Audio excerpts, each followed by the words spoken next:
பரிசுத்த ஆவியானவர் வரவேற்கிறோம். நீங்கள் அந்த ஜெபத்தை நடத்துவதற்காக ஜெபிக்கிறேன் ஆண்டவரே. நமக்கு முடிவு வரை நீரே பாதுகாத்துக் கொள்ளும்பதற்காக ஜெபிக்கிறேன் ஆண்டவரே. நீங்க வருவதற்காக ஜெபிக்கிறேன் ஆண்டவரே. சித்த போல நடத்துவதற்காக ஜெபிக்கிறேன். இயேசு கிறிஸ்துவின் நாமத்தினால் ஜெபிக்கிறேன் நல்ல பரலோக பிதாவே. ஆமென் ஆமென். அல்லேலூயா அல்லேலூயா அல்லேலூயா அல்லேலூயா. ஏசாயா 41 அதிகாரம் 13வது வசனம் சொல்கிறது, என் தேவனாய் இருக்கிற கர்த்தராகிய நான் வலது கை பிடித்து பயப்படாது, நான் உனக்கு துணை நிற்கிறேன் என்று சொல்லுகிறேன். ஆமென். வாக்குத்தத்தை நம்முடைய சபைக்கு தேவன் கொடுத்தார். வருஷத்தின் கடைசி மாதத்திலே நாங்கள் இருக்கிறோம். கண்மணி போல் எங்களை காத்தார்களே. ஆமென். நம்முடைய தேவன் நம்மை கண்மணி போல காத்திருக்கிறார். அவர் நமக்கு துணை நின்று நமக்கு யுத்தத்தை செய்கிறார். அவர் துணை நின்று நமக்கு அற்புதங்களை செய்கிறார். நமக்கு துணை நின்று நம்முடைய ஆத்துமா பாவத்தில் விடாத மதிற்கு காத்துக் கொள்ளுகிறார். ஆமென். அவர் நமக்கு துணை நின்று ஊழியத்திலே நமக்கு ஜெயத்தை தருகிறார். வாக்குத்தத்தை நாம் பாடலாய் பாடி நம்முடைய தேவனை மகிமைப்படுத்துவோம்.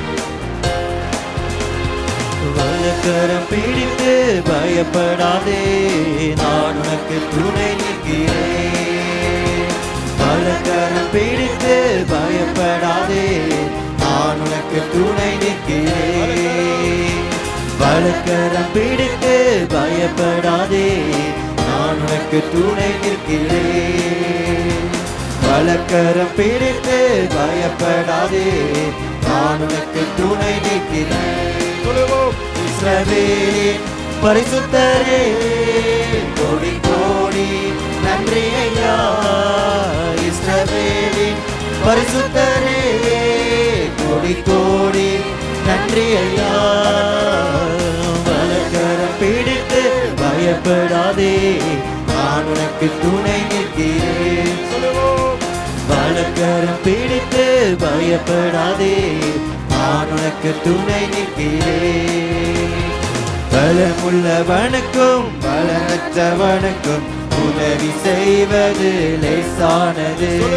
பலமுள்ளவனுக்கும் பலனற்றவனுக்கும் உதவி செய்வது லேசானது. எனக்கு துணை நின்று என் யுத்தங்களை நடத்திட, எனக்கு துணை நின்று என் யுத்தங்களை நடத்திட, என்னோடு இருப்பவர் என் தேவனாகிய கர்த்தரே. என்னோடு இருப்பவர் என் தேவனாகிய கர்த்தரே. களி கூர்ந்து துதிப்பேன், கர்த்தருக்குள் மகிழ்வேன், உம்மில் மேன்மை பாராட்டுவேன். களி கூர்ந்து துதிப்பேன், கர்த்தருக்குள் மகிழ்வேன், உம்மில் மேன்மை பாராட்டுவேன். இஸ்ரவேலின் பரிசுத்தரே, கோடி கோடி நன்றி ஐயா. இஸ்ரவேலின் பரிசுத்தரே, கோடி கோடி நன்றி ஐயா. மகத்துவமுள்ளவர், அதிசயம் செய்பவர், உமக்கும் பானவர் யாரும் இல்லை. மகத்துவமுள்ளவர், அதிசயம் செய்பவர், உமக்கும் பானவர் யாரும் இல்லை. எனக்கு துணை செய்து என்னை தேற்றிடும் கர்த்தரே, எனக்கு துணை செய்து என்னை தேற்றிடும் கர்த்தரே. அனுகூல அடையாளத்தை செய்யும் தேவன் நீர் ஒருவரே.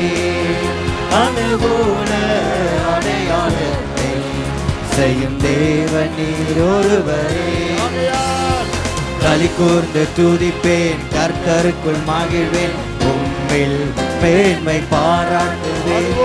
களி கூர்ந்து துதிப்பேன், கர்த்தருக்குள் மகிழ்வேன், உம்மில் மேன்மை பாராட்டுவேன். இஸ்ரவேலின் பரிசுத்தரே, கோடி கோடி நன்றி ஐயா. இஸ்ரவேலின் பரிசுத்தரே, கோடி கோடி நன்றி ஐயா. அடைக்கலமானவர், நெகிழ விடாதவர், நம்பிக்கையின் கண்மலையானவர். அடைக்கலமானவர், நெகிழ விடாதவர், நம்பிக்கையின் கண்மலையானவர்.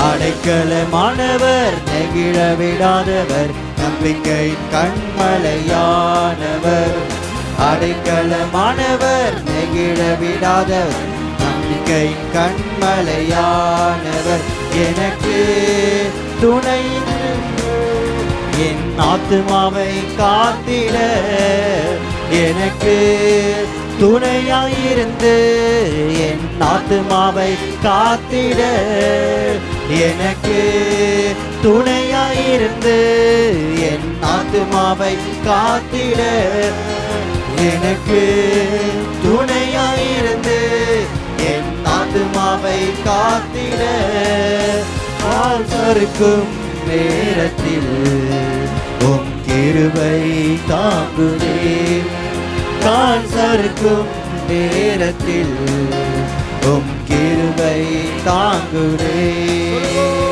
களி கூர்ந்து துதிப்பேன் கர்த்தருக்குள் மகிழ்வேன் உம்மில் மேன்மை பாராட்டுவேன் களி கூர்ந்து துதிப்பேன் கர்த்தருக்குள் மகிழ்வேன் உம்மில் மேன்மை பாராட்டுவேன் இஸ்ரவேலின் பரிசுத்தரே கோடி கோடி நன்றி ஐயா இஸ்ரவேலின் பரிசுத்தரே கோடி கோடி நன்றி ஐயா வலக்கரம் பிடித்து பயப்படாதே நான் உனக்கு துணை நிற்கின்றேன் வலக்கரம் பிடித்து பயப்படாதே நான் உனக்கு துணை நிற்கிறேன் இஸ்ரவேலின் பரிசுத்தரே கோடி கோடி நன்றி ஐயா இஸ்ரவேலின் பரிசுத்தரே கோடி கோடி நன்றி ஐயா ஜீவனுள்ளோரையும் மரித்தவர்களையும் நியாயம் தீர்க்கும் நியாயாதிபதி ஜீவனுள்ளோரையும் மரித்தவர்களையும் நியாயம் தீர்க்கும் நியாயாதிபதி எனக்கு துணையாயிருந்து எனக்கு துணையாய் நின்று தேவ ஊழியம் நிறைவேற்ற தீமை அனைத்திற்கும் காப்பாற்றி தமது ராஜ்யம் சேர்ப்பாரே தீமை அனைத்திற்கும் காப்பாற்றி தமது ராஜ்யம் சேர்ப்பாரே களி கூர்ந்து துதிப்பேன் கர்த்தருக்குள் மகிழ்வேன் உம்மில் மேன்மை பாராட்டுவேன் களி கூர்ந்து துதிப்பேன் கர்த்தருக்குள் மகிழ்வேன் உம்மில் மேன்மை பாராட்டுவேன் இஸ்ரவேலின் பரிசுத்தரே கோடி கோடி நன்றி ஐயா இஸ்ரவேலின் பரிசுத்தரே கோடி கோடி நன்றி ஐயா வலக்கரம் பிடித்து பயப்படாதே நான் உனக்கு துணை நிற்கின்றேன் வலக்கரம் பிடித்து பயப்படாதே நான் உனக்கு துணை நிற்கிறேன் இஸ்ரவேலின் பரிசுத்தரே கோடி கோடி நன்றி ஐயா இஸ்ரவேலின் பரிசுத்தரே கோடி கோடி நன்றி ஐயா இஸ்ரவேலின் பரிசுத்தரே கோடி கோடி நன்றி ஐயா இஸ்ரவேலின் பரிசுத்தரே கோடி கோடி நன்றி ஐயா ஹல்லேலூயா கைகளை தட்டி நம்முடைய தேவனை துதிப்போம் நன்றி சொல்லி அவரை துதிப்போம் அவர் நம்மோடு இருக்கிறார் துணை நின்று நமக்கு யுத்தத்தை செய்கிறார் அதை சொல்லி நம்முடைய தேவனை நாங்கள் துதிப்போம் பிதாவே நீ உண்மையுள்ள தேவன் அதற்காக துதிக்கிறேன் ஆண்டவரே என் பக்கத்திலே இருக்கிறீர் அதற்காக துதிக்கிறேன் ஆண்டவரே நமக்கு துணை நின்று நமக்கு அற்புதங்களை நீர் செய்கிறீர் அதற்காக நன்றி செலுத்துகிறோம் ஆண்டவரே இந்த வருஷத்தில் நீர் எங்களை கண்மணி போல காத்தீர் அதற்காக நன்றி செலுத்துகிறோம் ஆண்டவரே எங்களை நடத்தினீர் அதற்காக நன்றி செலுத்துகிறோம் ஆண்டவரே ஒரு குறையில்லாமல் எங்களை காத்தீர் அதற்காக நன்றி செலுத்துகிறோம் ஆண்டவரே நீர் நம்முடைய தேவன் நீர் துதிக்க பாத்திரர் ஆராதனைக்குரியவர் அதற்காக துதிக்கிறேன் ஆண்டவரே உம்மாலே செய்யாத காரியம் ஒன்றும் இல்லை ஆண்டவரே உம்மை போல ஒரு தெய்வம் இல்லை ஒரு ரட்சகர் இல்லை ஆண்டவரே நீர் வல்லமை உள்ளவர், சொன்னதை செய்து முடிக்கின்ற தேவன், நம்மோடு இருக்கிற தேவன், நம்மோடு இருக்கிற தேவன். நீங்கள் ஆண்டவரே அதற்காக துதிக்கிறேன் ஆண்டவரே. இப்படி ஒரே பேரான குமாரனை நமக்கு தந்தீர், அதற்காக நன்றி செலுத்துகிறோம் ஆண்டவரே. பாவ மன்னிப்பாக மீட்பு சுகத்தை தருகிறீர், அதற்காக நன்றி செலுத்துகிறோம் ஆண்டவரே. இப்படி ஆத்மா பாவத்தில் விழாதுபட்டு காத்துக் கொள்ளுகிறீர், அதற்காக நன்றி செலுத்துகிறோம் ஆண்டவரே. நேர் வழியிலே எங்களை நடத்துகிறீர், நீதின் பாதையில் எங்களை நடத்துகிறீர், அதற்காக நன்றி செலுத்துகிறோம் ஆண்டவரே. இப்படி வார்த்தையின் அடிகளை போதிக்கிறீர், அதற்காக நன்றி செலுத்துகிறோம் ஆண்டவரே. இதை போதித்து நடத்தி வந்தீர், அதற்காக நன்றி செலுத்துகிறோம் ஆண்டவரே. ஒவ்வொரு ஞாயிற்றுக்கிழமையும் ஆராய்ச்சி கிருபை தந்தீர், அதற்காக நன்றி செலுத்துகிறோம் ஆண்டவரே. நமக்கு பலனை கொடுத்தீர், கிருபை கொடுத்தீர், தயவை கொடுத்தீர், அதற்காக நன்றி செலுத்துகிறோம் ஆண்டவரே. அதற்காக நன்றி செலுத்துகிறோம். இயேசு கிறிஸ்துவின் நாமத்தினால் துதிக்கிறேன் பிதாவே, ஆமென். சபையிலிருந்து சத்தமாய் ஒருவர் தேவனை துதிப்போம். நன்றி.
இப்ரில ஆராதனைக்காக 7 வார்த்தைகள் இருக்கிறது.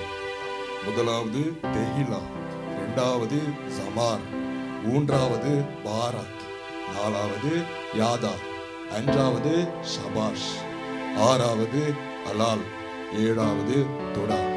நம்ம பாராக் பத்தி நம்ம பேச போகிறோம். பாராக் என்னன்னாக்கா எமோஷனல் ஆராதனை, தேவனை பார்த்து நன்றி சொல்லி ஒரு ஆராதனை, தேவனை நோக்கி பார்த்து கரங்களை உயர்த்தி நன்றி உள்ள இதயத்தோடு உள்ளத்தில் ஆழத்தில் இருந்து நாங்கள் ஆராதிக்கும் பொழுது இதுக்கு பேரு தான் பாராக். நான் காலையில ஜெபிக்கும் பொழுது பரிசுத்த ஆவியானவரை தெரிவிக்கிறார். அவர் சொன்னாரு, வருஷத்தின் கடைசி மாதத்தில் நாங்கள் இருக்கிறோம். எத்தனையோ நன்மைகள் தேவன் செய்தார்கள், எத்தனையோ நன்மைகள் செய்தார், எண்ணி முடியாத அற்புதங்களை அவர் செய்தார். தேவனை பார்த்து நன்றி சொன்னோமா, நன்றி சொன்னோமா, நன்றி உள்ள இதயத்தோடு நாங்கள் சொன்னோமா. அவருடைய அன்பிற்கு நாங்கள் தகுதி கிடையாது, அவருடைய தயவிற்கு நாங்கள் தகுதி கிடையாது, அவருடைய ஆசீர்வாதத்திற்காக நாங்கள் தகுதி கிடையாது. ஆனால் தேவன் நமக்கு கொடுக்கிறார். நாம் அவரை தேடி போகவில்லை, அவர் தான் எங்களை தேடி வந்தார். இதுக்கெல்லாம் காரணம் என்னன்னாக்கா தேவனுடைய அன்பை, அவருடைய அன்பை காட்டுவதற்காக எல்லாமே எனக்கு செய்தார். அவருடைய கிருபை கொடுத்தார், அவருடைய தயவை நமக்கு கொடுத்தார். அவர் நம்மோடு இருக்கிறார், துணை நின்று நமக்கு ஜெயத்தை தருகிறார். ஆனால் நாங்கள் நன்றி சொல்லாம நாங்கள் போயிட்டோம். ஆனால் பரிசுத்த ஆவியானவர் இவர்கள் வழி நாங்கள் இதை பொத்தான் நம்ம செய்ய போறோம். தேவனை நோக்கி பார்த்து நாங்கள் அவரை ஆராதிக்க போகிறோம். நன்றி உள்ள இதயத்தோடு, உண்மை உள்ள இதயத்தோடு, ஒரு நல்ல இதயத்தோடு நாங்கள் தேவனை துதிக்க போகிறோம். நன்றி சொல்லி அவரை ஆராதிக்க போகிறோம். எத்தனையோ நன்மைகள் செய்தார்கள், எத்தனையோ நன்மைகள் செய்தார். ஆவியானவர் கேட்கிறார், மகளே மகனே, நான் உனக்கு எவ்வளவு நன்மைகள் செய்த, ஒரு வீடை கொடுத்த, காரை கொடுத்த, வேலை கொடுத்த, உன்னுடைய உயிரை எத்தனை தடவை நான் காப்பாற்றினேன். தேவனுக்கு நன்றி சொன்னமா, தேவனை பார்த்து நன்றி சொன்னமா, உண்மை உள்ள இதயத்தோடு நாங்கள் நன்றி சொன்னமா. தேவன் கேட்கிறாரு, அதுதான் கேட்கிறாரு. பரிசுத்த ஆவியானவர் கேட்கிறார், மகளே மகனே, நீர் என்னை அன்பு செய்கிறாயா, உண்மை உள்ள இதயத்தோடு எங்களை பாருகிறாயா. தேவன் அதை தான் கேட்கிறாரு. அதுதான் நாங்கள் இப்போ செய்ய போகிறோம். எப்படிப்பட்டவர் என்று நாங்கள் சொல்லி அவரை துதிப்போம். உண்மை உள்ள இதயத்தோடு அவரை துதிப்போம். நான் அவரை திருப்பி போகிறேன், இப்படி பாடு போகிற சொல்லுகிறவர்கள் சத்தமாக அல்லேலூயா சொல்லலாமா? இன்னும் சத்தமாக அல்லேலூயா. அவரை இப்போ நாங்கள் ஆராதிக்க போகிறோம். இப்படிப்பட்டவர் நம்முடைய இந்த வருஷத்திலே எத்தனையோ நன்மைகள் செய்து இதை நாம் நினைத்து நாம் அவரை துதிப்போம். இந்த பாடல்களை பாடி நம்ம ஆராதிக்க போகிறோம். உண்மையுள்ளவரே, நம்பத்தக்கவரே, உண்மையுள்ளவரே, நம்பத்தக்கவரே, நன்மைகள் செய்பவரே, எனக்குள்ளே வாழ்பவரே, நன்மைகள் செய்பவரே, எனக்குள்ளே வாழ்பவரே,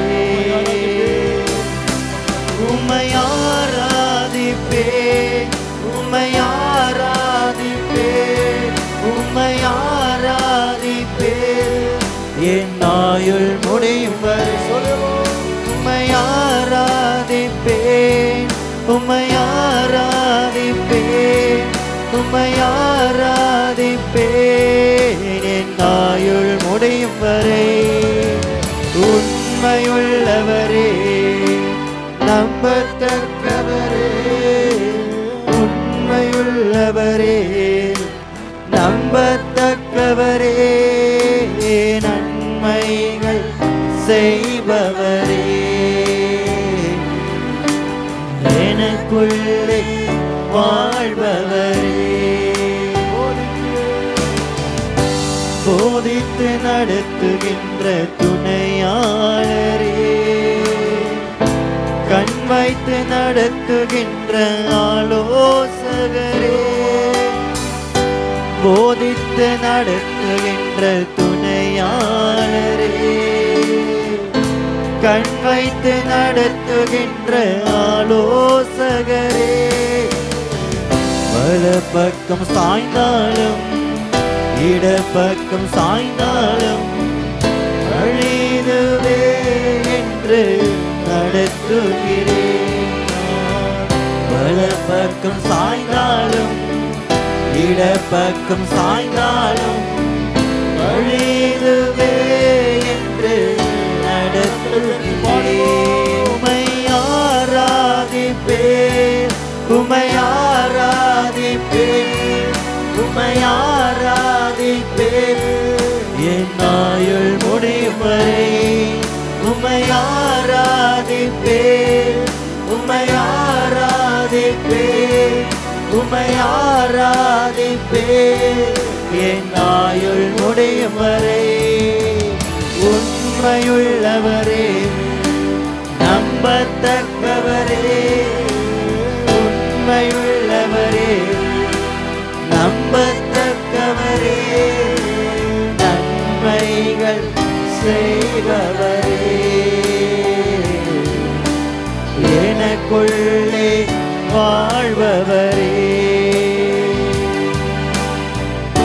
கண்களையும் மேலே பதித்து வைக்கின்றேன், கால்களை வளைத்து நீங்கள் ஆக்கி விடுகிறேன், கண்களையும் மேலே பதித்து வைக்கின்றேன், கால்களை வளைக்கு நீங்கள் ஆக்கி விடுகிறேன், தடுமாறும் போதெல்லாம் கூப்பிடும் போதெல்லாம் கிருபையினால் என்னை தாங்குகிறேன், தடுமாறும் போதெல்லாம் கூப்பிடும் போதெல்லாம் கிருபையால் என்னை தாங்குகிறேன்.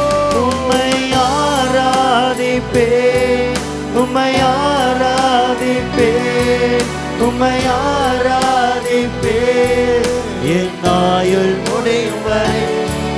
உம்மை ஆராதிப்பேன், உம்மை ஆராதிப்பேன், உம்மை ஆராதிப்பேன், என் ஆயுள் முடியும் வரை.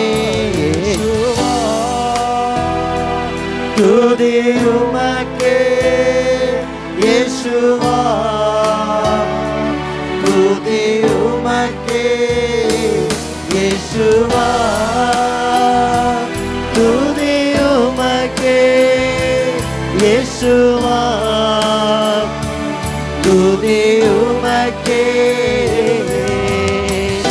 இருதயம் நோறு கொண்ட எங்களை எல்லாம் குணமாக்க வந்தவரே இருதயம் நோறு கொண்ட எங்களை எல்லாம் குணமாக்க வந்தவரே இயேசுவா துதி உமக்கே இயேசுவா துதி உமக்கே இயேசுவா துதி உமக்கே இயேசுவா துதி உமக்கே இயேசுவா துதி உமக்கே இயேசுவா துதி உமக்கே இயேசுவா துதி உமக்கே இயேசுவா துதி உமக்கே. ஒரு காரியத்தை நாங்கள் செய்ய போகிறோம். தேவன் நமக்கு இந்த வருஷத்தை செய்த நன்மைகளை நினைத்து சொல்லி அவரை துதிப்போம். 2 நிமிடங்கள் எடுத்து அவரை துதிப்போம். வாயில திறந்து அவரை துதிப்போமா? பிதாவே, எனக்கு வீடை கொடுத்தீர், காரை கொடுத்தீர், வேலை கொடுத்தீர், அதற்காக நன்றி செலுத்துகிறோம் ஆண்டவரே. நெருக்கத்திற்காக நன்றி செலுத்துகிறோம் ஆண்டவரே. சுகத்தை தந்தீர், வேலையில் உயர்வை தந்தீர், அதற்காக நன்றி செலுத்துகிறேன். படித்ததற்கு ஞானத்தை தந்தீர், அதற்காக நன்றி செலுத்துகிறோம் ஆண்டவரே. குடும்பத்தில் சமாதானமும் சந்தோஷமும் நீர் தந்தீர், அதற்காக நன்றி செலுத்துகிறோம் ஆண்டவரே. நாங்கள் நன்றியோடு நன்றி உள்ள இருதயத்தோடு நம்மை துதிப்போம் ஆண்டவரே. நல்ல இருதயத்தோடு நம்மை துதிப்போம், உண்மை உள்ள இருதயத்தோடு நம்மை துதிப்போம் ஆண்டவரே. இது செய்யும் போது தான் அதுக்கு பேர் ஆராதனை.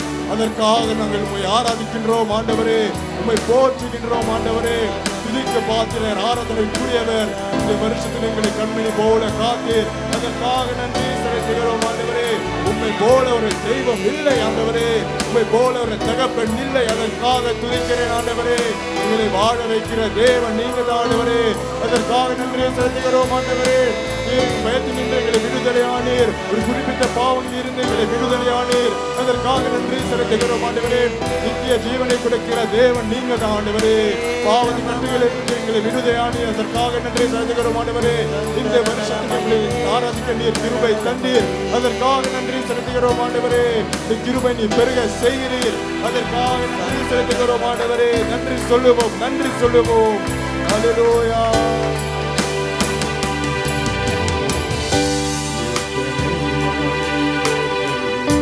பார்த்தேனையா ஒருவரும் உம்மை போல இல்லையா. எத்தனை மனிதர்கள் பார்த்தேனையா, ஒருவரும் உம்மை போல இல்லையா. நீரின்றி வாழ்க்கையில்லை உணர்ந்தேனையா, உந்தனின் மாறா அன்பை மறவேனையா. நீரின்றி வாழ்க்கையில்லை உணர்ந்தேனையா, உந்தனின் மாறா அன்பை மறவேனையா. துதியுமக்கே கணமுமக்கே புகழும் மேன்மையும் ஒருவருக்கே. துதியுமக்கே கணமுமக்கே புகழும் மேன்மையும் ஒருவருக்கே. ஜீவன் தந்தீருமை ஆராதிக்க வாழ வைத்தீர், உமை ஆராதிக்க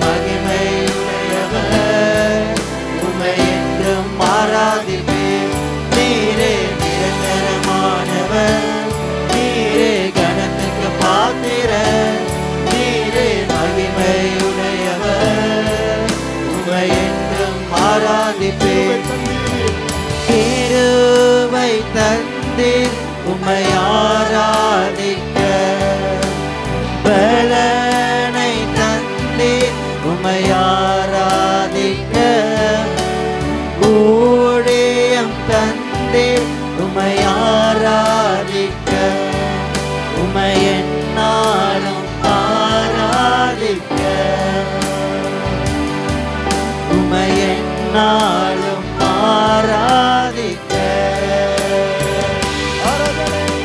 ஆராதனை ஆராதனை ஆராதனை ஓ நித்தியமானவரே ஆராதனை ஆராதனை ஆராதனை ஓ நித்தியமானவரே நீரே நிரந்தரமானவர் நீரே கணத்திற்கு பாத்திரர் நீரே மகிமையுடையவர் உம்மை என்றும் ஆராதிப்பேன் நீரே நிரந்தரமானவர் நீரே கணத்திற்கு பாத்திரர் நீரே மகிமையுடையவர் உம்மை என்றும் ஆராதிப்பேன் வரங்கள் தந்தீர் உம்மை ஆராதிக்க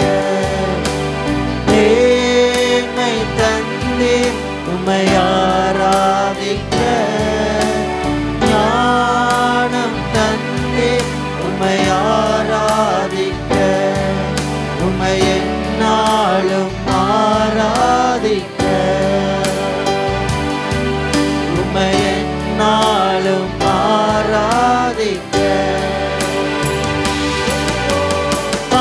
ஆராதனை ஆராதனை ஆராதனை ஓ நித்தியமானவரே ஆராதனை ஆராதனை ஆராதனை ஓ நித்தியமானவரே நீரே நிரந்தரமானவர் நீரே கணத்திற்கு பாத்திரர் நீரே மகிமையுடையவர் உம்மை என்றும் ஆராதிப்பேன் நீரே நிரந்தரமானவர் நீரே கணத்திற்கு பாத்திரர் நீரே மகிமையுடையவர் உம்மை என்றும் ஆராதிப்பேன் நீரே நிரந்தரமானவர் நீரே கணத்திற்கு பாத்திரர் நீரே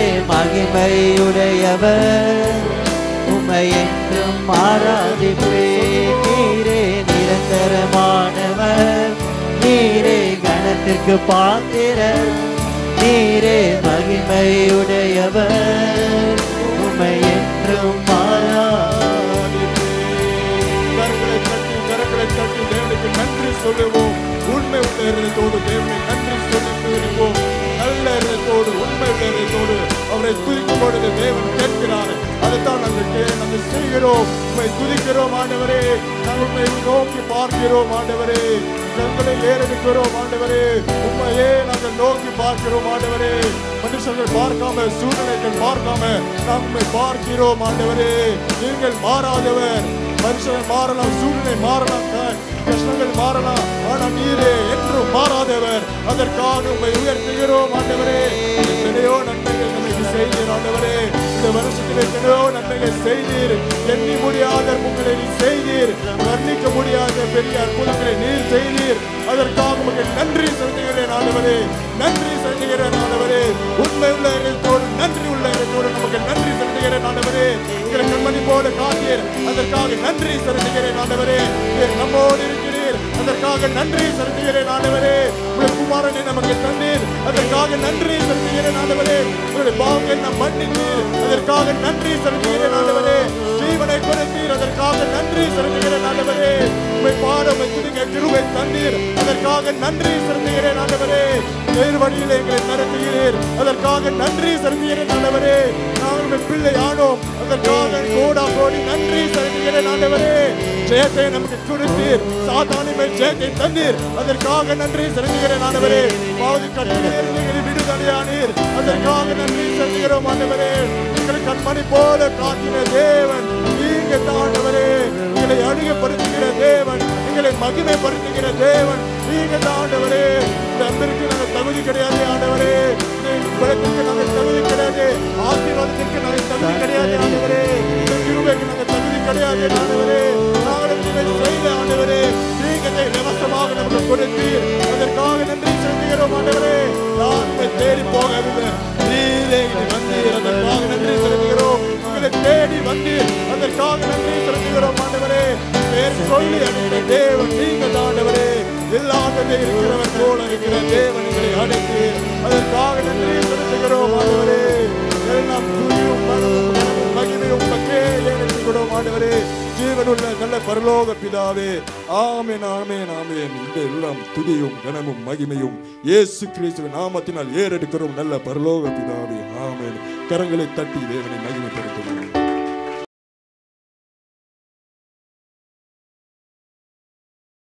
103வது சங்கீதம் முதல் 5 வசனங்கள்.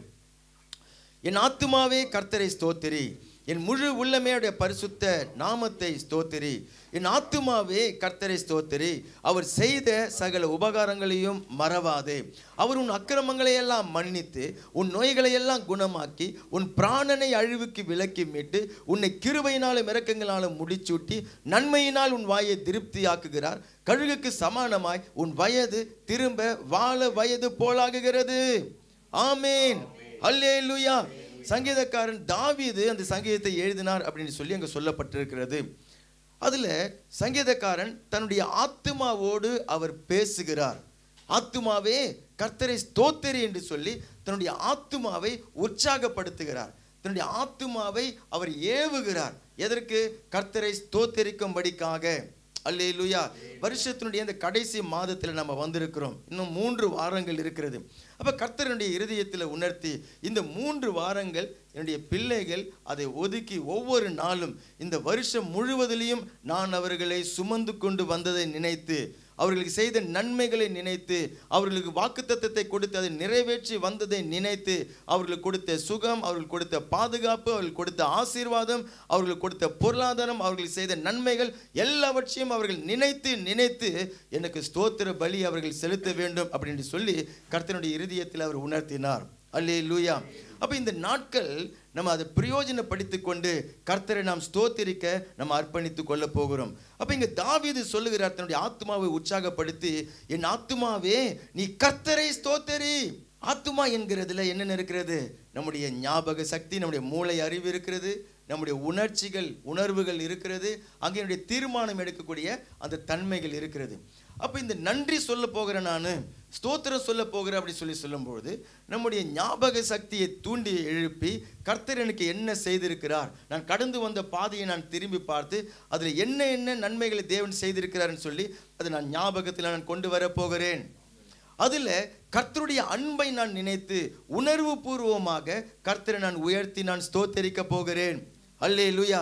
அதில் அந்த தீர்மானம் எடுக்கிற அந்த ஆத்துமால தானே தீர்மானம் எடுக்கிறோம். அப்போ ஒரு தீர்மானத்தை எடுத்து இந்த 3 வாரங்களை நான் பயன்படுத்தி என் கர்த்தருக்கு நான் நன்றி சொல்ல போகிறேன். ஒவ்வொரு நாளும் குறிப்பிட்ட நேரத்தை நான் எடுத்து கர்த்தருக்கு திரும்ப திரும்ப இந்த 3 வாரங்களும் நான் நன்றி சொல்ல போகிறேன்னு சொல்லுகிறவங்க மாத்திரம் ஒரு அல்லேலூயா சொல்லுங்க.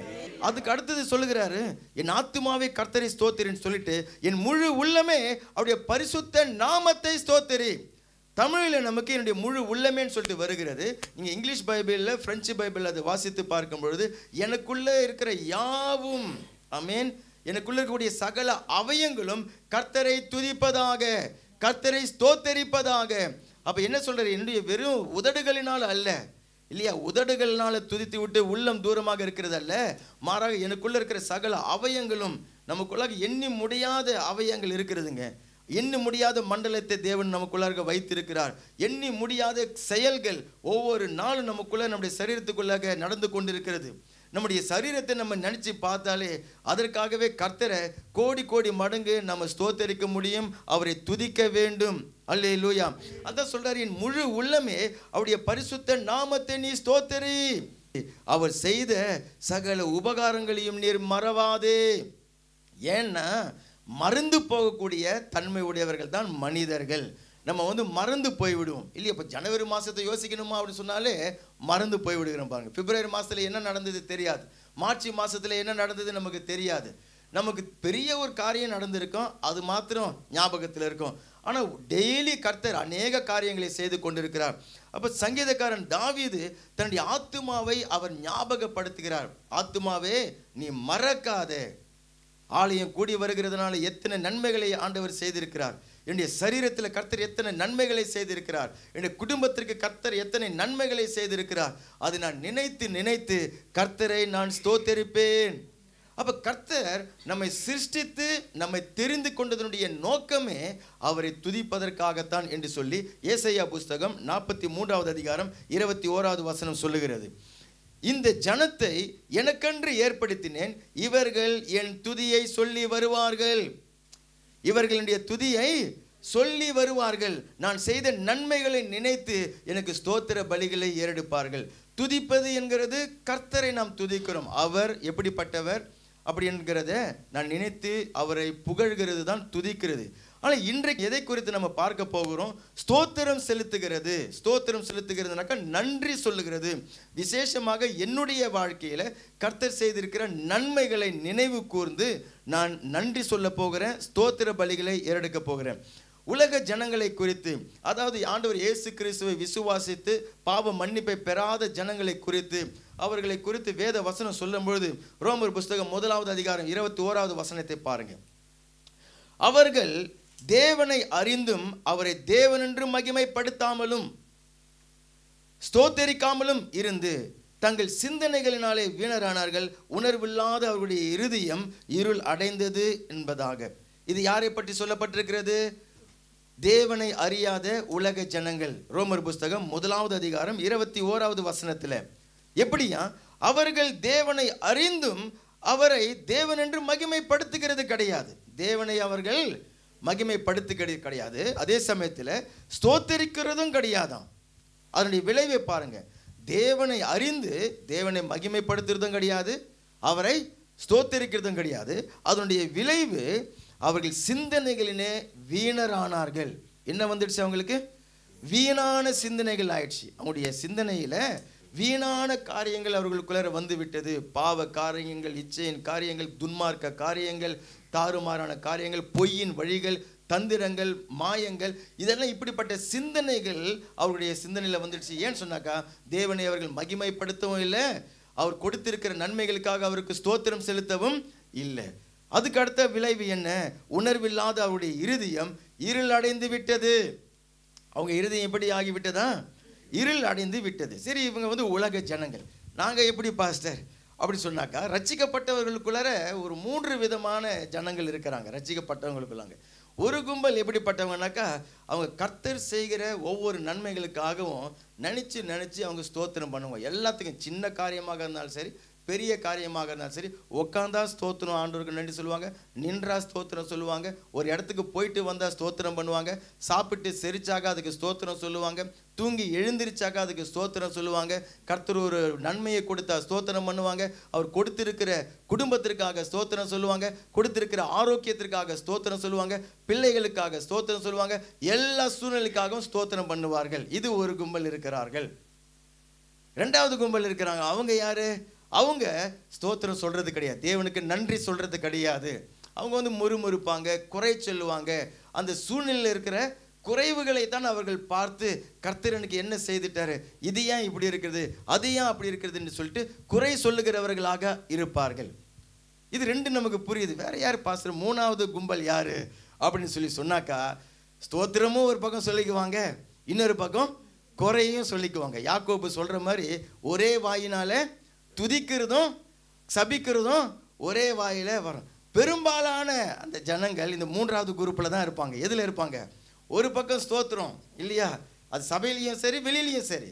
ஒரு சில பக்கம் ஸ்தோத்திரம் பண்ணிடுவோம், ஆனால் இன்னொரு பக்கம் என்ன பண்ணிடுவோம்? குறைகளையும் முறுமுறுப்புகளையும் அவர்கள் செய்து விடுவார்கள். இங்க சங்கீதக்காரன் தாவீது அவர் தன்னுடைய ஆத்துமாவை தூண்டி விட்டு தன்னுடைய ஆத்துமாவை எழுப்பி, நீ கர்த்தரை ஸ்தோத்திரி, என் முழு உள்ளமே கர்த்தரை நீ ஸ்தோத்திரி அப்படின்னு சொல்லிட்டு அவர் அந்த ரட்சிப்பின் ஆசீர்வாதங்களுக்காக ஸ்தோத்திரம் பண்ணுகிறார். என்னுடைய அக்கிரமங்களை எல்லாம் அவர் மன்னித்து விட்டார். ஸ்தோத்திரம் சொல்றோமா இல்லையா? நோய்களை எல்லாம் அவர் சுகமாக்கி விட்டார். என்னுடைய பிராணனை அழிவுக்கு விலக்கி மீட்டு விட்டார் இல்லையா? நரகத்திலிருந்து என்னை காப்பாத்திட்டாரு. அதுக்காக நான் ஸ்தோத்திரம் பண்ணுகிறேன். டெய்லி கிருபையினாலும் இரக்கத்தினாலும் என்னை முடிச்சூட்டுகிறார். ஒவ்வொரு நாளும் புதிய புதிய கிருபைகள் இரக்கங்களை அவர் எனக்கு தருகிறார். நன்மையினால் என் வாயை திருப்தியாக்குகிறார், என் ஆத்துமாவை திருப்தியாக்குகிறார், வாயை திருப்தியாக்குகிறார். ஆமென், ஹல்லேலூயா. கழுகுக்கு சமானமாய் என்னுடைய வயதை திரும்ப வாழ வயது போல ஆக்கி கொண்டிருக்கிறார். நித்திய ஜீவனுக்கு நேராக என்னை நடத்தி கொண்டிருக்கிறார் அப்படின்னு சொல்லிட்டு அது ரட்சிப்பின் ஆசீர்வாதங்களுக்காக தாவீது தேவனை ஸ்தோத்தரித்து கொண்டிருக்கிறார். ஆனால் நீங்கள் புதிய ஏற்பாட்டுக்கு வரும்பொழுது இன்னும் அதிகமாக வேதம் நமக்கு சொல்லுகிறது. 1 தெசலோனிக்கர் புஸ்தகம் 5வது அதிகாரத்தை பாருங்க, 16 to 19 வரை உள்ள வசனத்தை பாருங்க. 1 தெசலோனிக்கர் புஸ்தகம் 5வது அதிகாரம் 16 to 19 வரைக்கும் அந்த வசனங்களை பாருங்க. அந்த முழு அதிகாரத்தை கூட நீங்கள் வாசித்து பார்க்கலாம். ரொம்ப அற்புதமான ஒரு வேத பகுதி அது. ஆனால் 16 பாருங்க, எப்பொழுதும் சந்தோஷமாக இருங்க. இது என்ன முடிகிற காரியமா பாஸ்டர்? இல்லையா? ஆனால் நாம தான் அந்த தீர்மானத்தை எடுத்து அப்படியாக இருக்க வேண்டும் என்று சொல்லி தேவன் சொல்லுகிறார். ஏன் சந்தோஷமாக இருக்கணும்னு சொல்லிட்டு, துக்கத்தோடு இருந்தாக்கா கவலை வந்துவிடும் இல்லையா? தேவனை துதிக்க வாய் வராது, ஸ்தோத்திர பலிகளை செலுத்த வாய் வராது. ஆனால் இவர் சொல்கிறாரு, அவர் ஸ்தோத்திரம் பண்ணுறதுக்கு தான் வர போகிறார். இப்போது 2 வசனத்தில் ஸ்தோத்திரம் பண்ணுறதை பார்த்தா சொல்ல போகிறாரு. ஆனால் இப்போ முதல்ல என்ன சொல்கிறார்? நீ முதல்ல எப்பொழுதும் சந்தோஷமாக நீ இருக்கணும். ஆமேன். எல்லா நேரத்துலையும் நீங்கள் நாம சந்தோஷமாக இருக்கணும்னு சொல்லி சொல்கிறார். ஏன்னா சந்தோஷமாக இருந்தால் தான் நீங்கள் கர்த்தரை ஸ்தோத்தரிக்க முடியும்.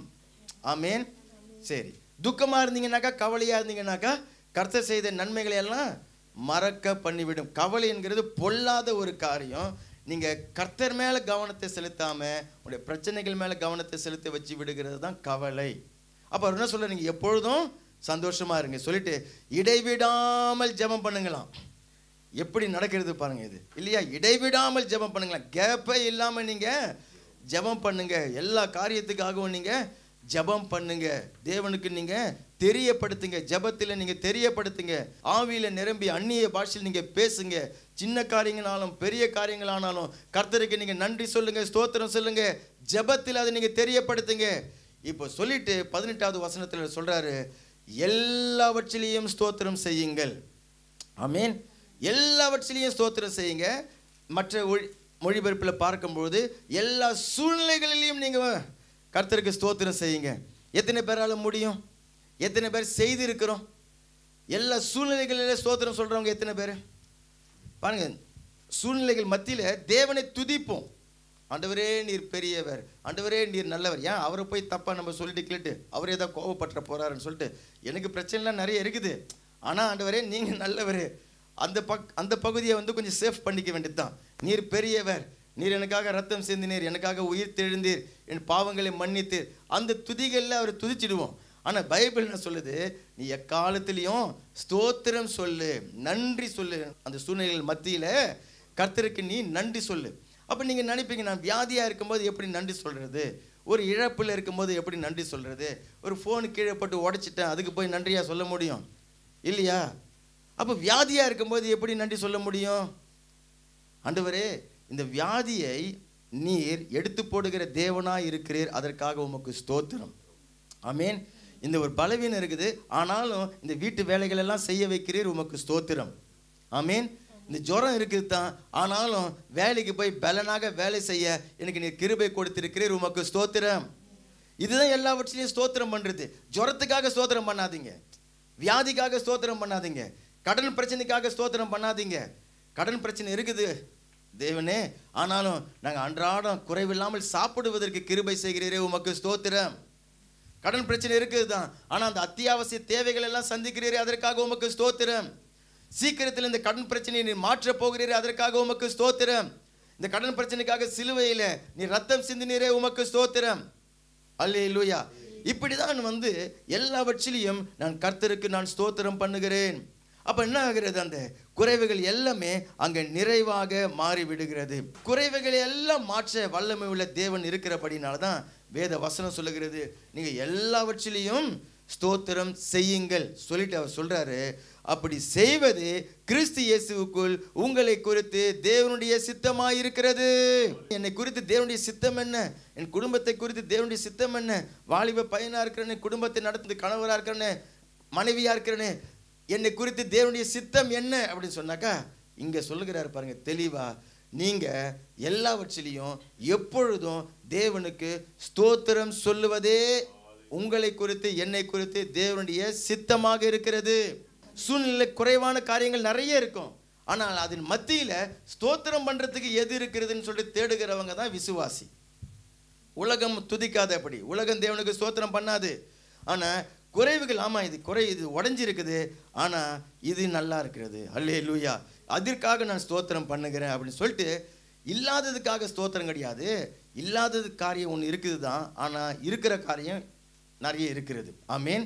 அதற்காக நான் ஸ்தோத்திரம் பண்ணுகிறேன். ஜெபத்திற்கு ஒரு சில காரியங்கள் தாமதமாகி கொண்டிருக்கிறது, ஆமா அதுக்காக ஸ்தோத்திரம் பண்ண போகிறோம் இல்லை. ஆனா இதுக்கு முன்னாடி எத்தனையோ தடவை ஜெபத்தை கேட்டு கர்த்தர் கண்ணீரை துடைத்து அற்புதங்களை செய்திருக்கிறாரு, அதற்காக நான் ஸ்தோத்திரம் பண்ணுகிறேன். ஆமேன். இதுக்காக தான் வேதம் சொல்லுகிறது, எல்லாவற்றையும் நீங்க ஸ்தோத்திரம் செய்யுங்க சொல்லிட்டு, இதுதான் உங்களை குறித்து தேவனுடைய சித்தம். சரி, அது படிச்சுட்டு 19வது வசனத்தை பார்க்கும் பொழுது திடீர்னு சொல்றாரு, ஆவியை அவித்து போடாதீங்க, அபிஷேகத்தை அனலற்றதாக ஆக்கி விடாதீங்க, உங்களுக்குள்ள இருக்கிற பரிசுத்த ஆவியானவரை நீங்க மூளையில தூங்க வைத்து விடாதீங்க. ஏன் அப்படின்னு சொன்னாக்கா, நாம ஸ்தோத்திரம் சொல்லாமல் இருக்கும் பொழுது, ஆமேன், எல்லா சூழ்நிலையும் பயன்படுத்தி எல்லா நேரத்தையும் பயன்படுத்தி நம் தேவனுக்கு ஸ்தோத்திரம் சொல்லாமல் இருக்கிறது உங்களுக்குள்ள இருக்கிற அபிஷேகத்தை, உங்களுக்குள்ள இருக்கிற பரிசுத்த ஆவியினுடைய அனலை நீங்க அவித்து போட்டு விடுகிறீர்கள். அப்ப இன்னைக்கு ஒரு தீர்மானத்தை எடுக்கணும். ஆமேன். கர்த்தாவே, நான் உண்மை எக்காலத்திலும் ஸ்தோத்தரிப்பேன் சொல்லுங்க. கரங்களை உயர்த்தி ஜெபிங்க, அறிக்கை செய்யுங்க தேவனிடத்தில். எல்லா சூழ்நிலையும் நான் ஸ்தோத்தரிப்பேன், எது நடந்தாலும் நான் ஸ்தோத்தரிப்பேன். ஒரு தீமையான சூழ்நிலை கூட நிறைய நன்மைகள் இருக்கிறது, அதற்காக நான் ஸ்தோத்திரம் பண்ணுவேன். ஒரு இழப்பின் மத்தியிலையும் கூட நான் இழக்காத நிறைய காரியங்கள் இருக்குது, அதற்காக நான் ஸ்தோத்திரம் பண்ணுவேன். ஒரு பலவீனத்தின் மத்தியிலே கூட பலனாக நிறைய காரியங்கள் இருக்கிறது, அதற்காக நான் ஸ்தோத்திரம் பண்ணுகிறேன். கிடைக்காத காரியங்கள் நிறைய இருக்கிறது, ஆனா கிடைச்சிருக்கிற காரியத்துக்காக நான் ஸ்தோத்திரம் பண்ணுகிறேன். அல்லேலூயா. அப்ப என்ன ஆகும்? எனக்குள்ள இருக்கிற அபிஷேகத்தை நான் அனல் மூட்டுகிறேன், எனக்குள்ள இருக்கிற ஆவியானவரை நான் அனல் மூட்டுகிறேன். அல்லேலூயா. சரி, அப்ப நம்ம ஸ்தோத்திரம் சொல்லும் பொழுது என்ன ஆசீர்வாதம் அப்படிங்கிறத நம்ம அறிஞ்சு கொண்டோம்னு சொன்னாக்கா நீங்க ஸ்தோத்திரம் சொல்லாம இருக்கவே மாட்டீங்க. ஆமேன். அப்ப முதல் காரியத்தை பாருங்க, ஒரு 3 காரியத்தை மாத்திரம் சுருக்கமாக பார்த்து நம்ம ஜெபிக்க போகிறோம். ஏன்னா நமக்கு தெரிஞ்ச காரியங்கள். ஆனால் இந்த ஸ்தோத்திரம் பண்ணுகிறதை மாத்திரம் திரும்ப திரும்ப நீங்க உங்களுடைய ஆத்துமாவுக்கு அது ஞாபகப்படுத்தி அதை எழுப்பி விட வேண்டும். சகல உபகாரங்களை நீ மறவாதே என்று சொல்லி தாவீது தன்னுடைய ஆத்துமாவோடு பேசினது போல நீங்களும் திரும்ப திரும்ப நம்முடைய ஞாபகத்தை சரி, நம்முடைய உணர்வுகளை சரி, நம்முடைய தீர்மானங்களை சரி, தீர்மானத்தை நீங்க தான் தூண்டணும். தீர்மானம், இந்த தீர்மானத்தை எடு, நீ துதிக்கிறதுக்காக கர்த்தரை ஸ்தோத்தரிக்கிறதுக்காக தீர்மானம் பண்ணு அப்படி சொல்லிட்டு ஆத்துமாவோடு நீங்க பேச வேண்டும். ஆமேன். அப்ப திரும்ப திரும்ப அதை நம்ம புதுப்பித்துக் கொள்ள வேண்டும். முதல் காரியமாக நீங்க நானும் தேவனுக்கு ஸ்தோத்திர பலியை ஏறெடுக்கும் பொழுது, அவர் செய்த நன்மைகளுக்காக நீங்க நன்றி சொல்லும் பொழுது, எல்லா சூழ்நிலையிலையும் எக்காலத்தில் நீங்க ஸ்தோத்திரம் சொல்லும் பொழுது தேவ பிரசன்னம் உங்களுடைய வாழ்க்கையை நிரப்பும். ஆமேன். தேவனே உங்களோடு கூட அவர் இருப்பார். தேவ பிரசன்னா என்ன அர்த்தம்? தேவன் உங்கள் கூட இருப்பார். ஆமேன். பிரசன்னம் சொன்னா அப்படி அது கிடையாது. பிரசன்னம், பிரசன்னம்னாக்கா அந்த நபர் உங்க கூட இருக்கிறார், தேவன் உங்க கூட இருக்கிறார், அதுதான் தேவ பிரசன்னம். அல்லேலூயா. இன்னைக்கு ஆராதனைக்கு போனேன், பிரசன்னமா இருந்தது அப்படின்னு நம்ம சொல்றோம் இல்லையா? நம்ம எதை சொல்றோம்? தேவனை நான் அனுபவித்தேன். ஆமீன். தேவன் அங்க வந்திருந்தார், தேவன் எங்களோடு கூட உலாவினார், அதை நாங்கள் அனுபவித்தோம், ஆவியில நாங்கள் அறிந்து கொண்டோம் அப்படின்னு சொல்லிட்டு எடுத்து வாசிக்கலாம். சங்கீத புஸ்தகம் 50:23. ஸ்தோத்திர பலியிடுகிறவன் என்னை மகிமைப்படுத்துகிறான், தன் வழியை செவ்வைப்படுத்துகிறவனுக்கு தேவனுடைய ரட்சிப்பை வெளிப்படுத்துவேன் என்று சொல்லுகிறார். ஏன் ஸ்தோத்திரம் செலுத்தும் பொழுது தேவ பிரசன்னம், தேவன் அங்கே இறங்கி வருகிறாராம். காரணம், ஸ்தோத்திர பலியிடுகிறவன் என்னை மகிமைப்படுத்துகிறான். கர்த்தர் நமக்கு செய்த நன்மைகளை நினைத்து நீங்க நன்றி சொல்லும் பொழுது நீங்க தேவனை மகிமைப்படுத்துகிறீர்கள். அப்ப அவரை மகிமைப்படுத்துகிற இடத்துல அவர் நிச்சயமா வருவார். அப்ப அவர் மகிமைப்படுத்தாத இடத்துல என்ன பண்ணுவார்? அவர் வரமாட்டார். ஸ்தோத்திர பலி இடாத இடத்துல தேவன் வரமாட்டார். யாத்திராகமம் 20:24 பாருங்க. அதுல பிற்பகுதி, கடைசி பகுதி, நான் என் நாமத்தை பிரஸ்தாபப்படுத்தும், நான் என் நாமத்தை மகிமைப்படுத்தும் எந்த ஸ்தானத்திலும் உன்னிடத்துல வந்து உன்னை ஆசீர்வதிப்பேன், உன்னிடத்துல வருவேன்னு சொல்றாரு பாருங்க. நம்ம ரட்சிக்கப்பட்டவங்க தேவனுடைய ஆலயமாக இருக்கிறோம். பரிசுத்த ஆவியானவர் எனக்குள்ள என்றென்றைக்குமா இருக்கிறார். ஆனால் நான் ஸ்தோத்திர பலி நான் செலுத்தும் பொழுது கர்த்தர் சொல்றார், நான் உன்னிடத்திற்கு வருவேன் என்று சொல்றார். ஆமென். எதற்காக வராரு? என்னை ஆசீர்வதிக்கும்படிக்காக தேவன் வருகிறார். அப்ப எத்தனை பேருக்கு என்னுடைய வாழ்க்கையில எல்லா சூழ்நிலையும் தேவ பிரசன்னம் என்னை சூழ்ந்து கொண்டு இருக்க வேண்டும் என்று சொல்றீங்க இல்லையா? அவர் எதுக்காக வருகிறார்? அந்த இடத்துல அவர் வந்து உங்களை ஆசீர்வதிக்கும்படிக்காக வருகிறார். அப்போ ஒரு ஆசீர்வாதமா இல்லாத ஒரு சூழ்நிலை இருக்குதுன்னு வச்சுங்களேன், நல்லா கவனிங்க. ஒரு ஆசீர்வாதமா இல்லாம ஒரு குழப்பமான ஒரு சூழ்நிலை, அந்த சூழ்நிலை இருக்கும் பொழுது நீங்க அமைதியா உட்கார்ந்து ஆண்டவருக்கு ஸ்தோத்திரம் பண்ண ஆரம்பிச்சாலே தேவ பிரசன்னம் அங்கே இறங்கி வந்துவிடும். தேவன் வந்து உங்களை அவர் ஆசீர்வதிப்பார். 2 கொரிந்தியர் 4:15 பாருங்க. தேவனுடைய மகிமை விளங்குவதற்கு ஏதுவாக கிருபையானது அநேகருடைய ஸ்தோத்திரத்தினாலே பெருகும்படிக்கு இவை எல்லாம் உங்கள் நிமித்தம் உண்டாகி இருக்கிறது. இங்க என்ன சொல்றாரு? அநேகர் ஸ்தோத்திரம் செலுத்தும் பொழுது தேவன் மகிமை அடைகிறார். ஸ்தோத்திரம் என்ன பண்ணுகிறது? தேவனை மகிமைப்படுத்துகிறது. தேவன் மகிமைப்படும் பொழுது அங்கே தேவனுடைய கிருபை பெருகுகிறது. அவர் இறங்கி வருகிறார், இறங்கி வந்து ஆசீர்வதிக்கிறேன்னு சொன்னாரு. இந்த வசனம் சொல்லுகிறது, நான் ஸ்தோத்திர பலி செலுத்துகிறதுனால தேவன் மகிமை அடைகிறார். தேவன் மகிமை அடைகிறபடினால தேவனுடைய கிருபை என்னுடைய வாழ்க்கையில பெருகுகிறது. ஹல்லேலூயா, ஹல்லேலூயா. நீங்க உங்களுடைய வாழ்க்கையில நல்ல கவனிங்க. இது ரொம்ப பெரிய ஒரு ஆவிக்குரிய ஒரு ரகசியம், சிம்பிளானது, ஆனா பல தடவை சுலபமா மறக்கிற காரியம் இதுதான். என்ன சொன்னாக்கா, நம்முடைய வாழ்க்கையை நீங்க சுற்றி நீங்க பார்த்தாலே போதும். நான் சொன்ன உங்களுடைய சரீரத்தை நீங்க பார்த்தாலே போதும், உங்களுடைய குடும்பத்தை பார்த்தாலே தெரியும், உங்களுடைய வாழ்க்கையை பார்த்தாலே நீங்க அதுல தேவன் செய்திருக்கிற நன்மைகளை நினைச்சு நீங்க நன்றி சொல்ல இன்னொரு காரியம் நடக்கும். என்னன்னாக்கா, உங்களுடைய ஆவிக்குரிய கண்கள் திறக்கப்பட்டுடும். தேவனை பார்க்கிற கண்கள் உங்களுக்கு திறக்கப்பட்டுடும். நீங்க ஸ்தோத்திரம் சொல்லாமல் இருக்கும் பொழுது பிரச்சனைகளை பார்க்கிற கண்கள் தான் உங்களுக்கு திறக்கப்படும். தீமைகளை பார்க்கிற கண்கள் தான் உங்களுக்கு திறக்கப்படும்.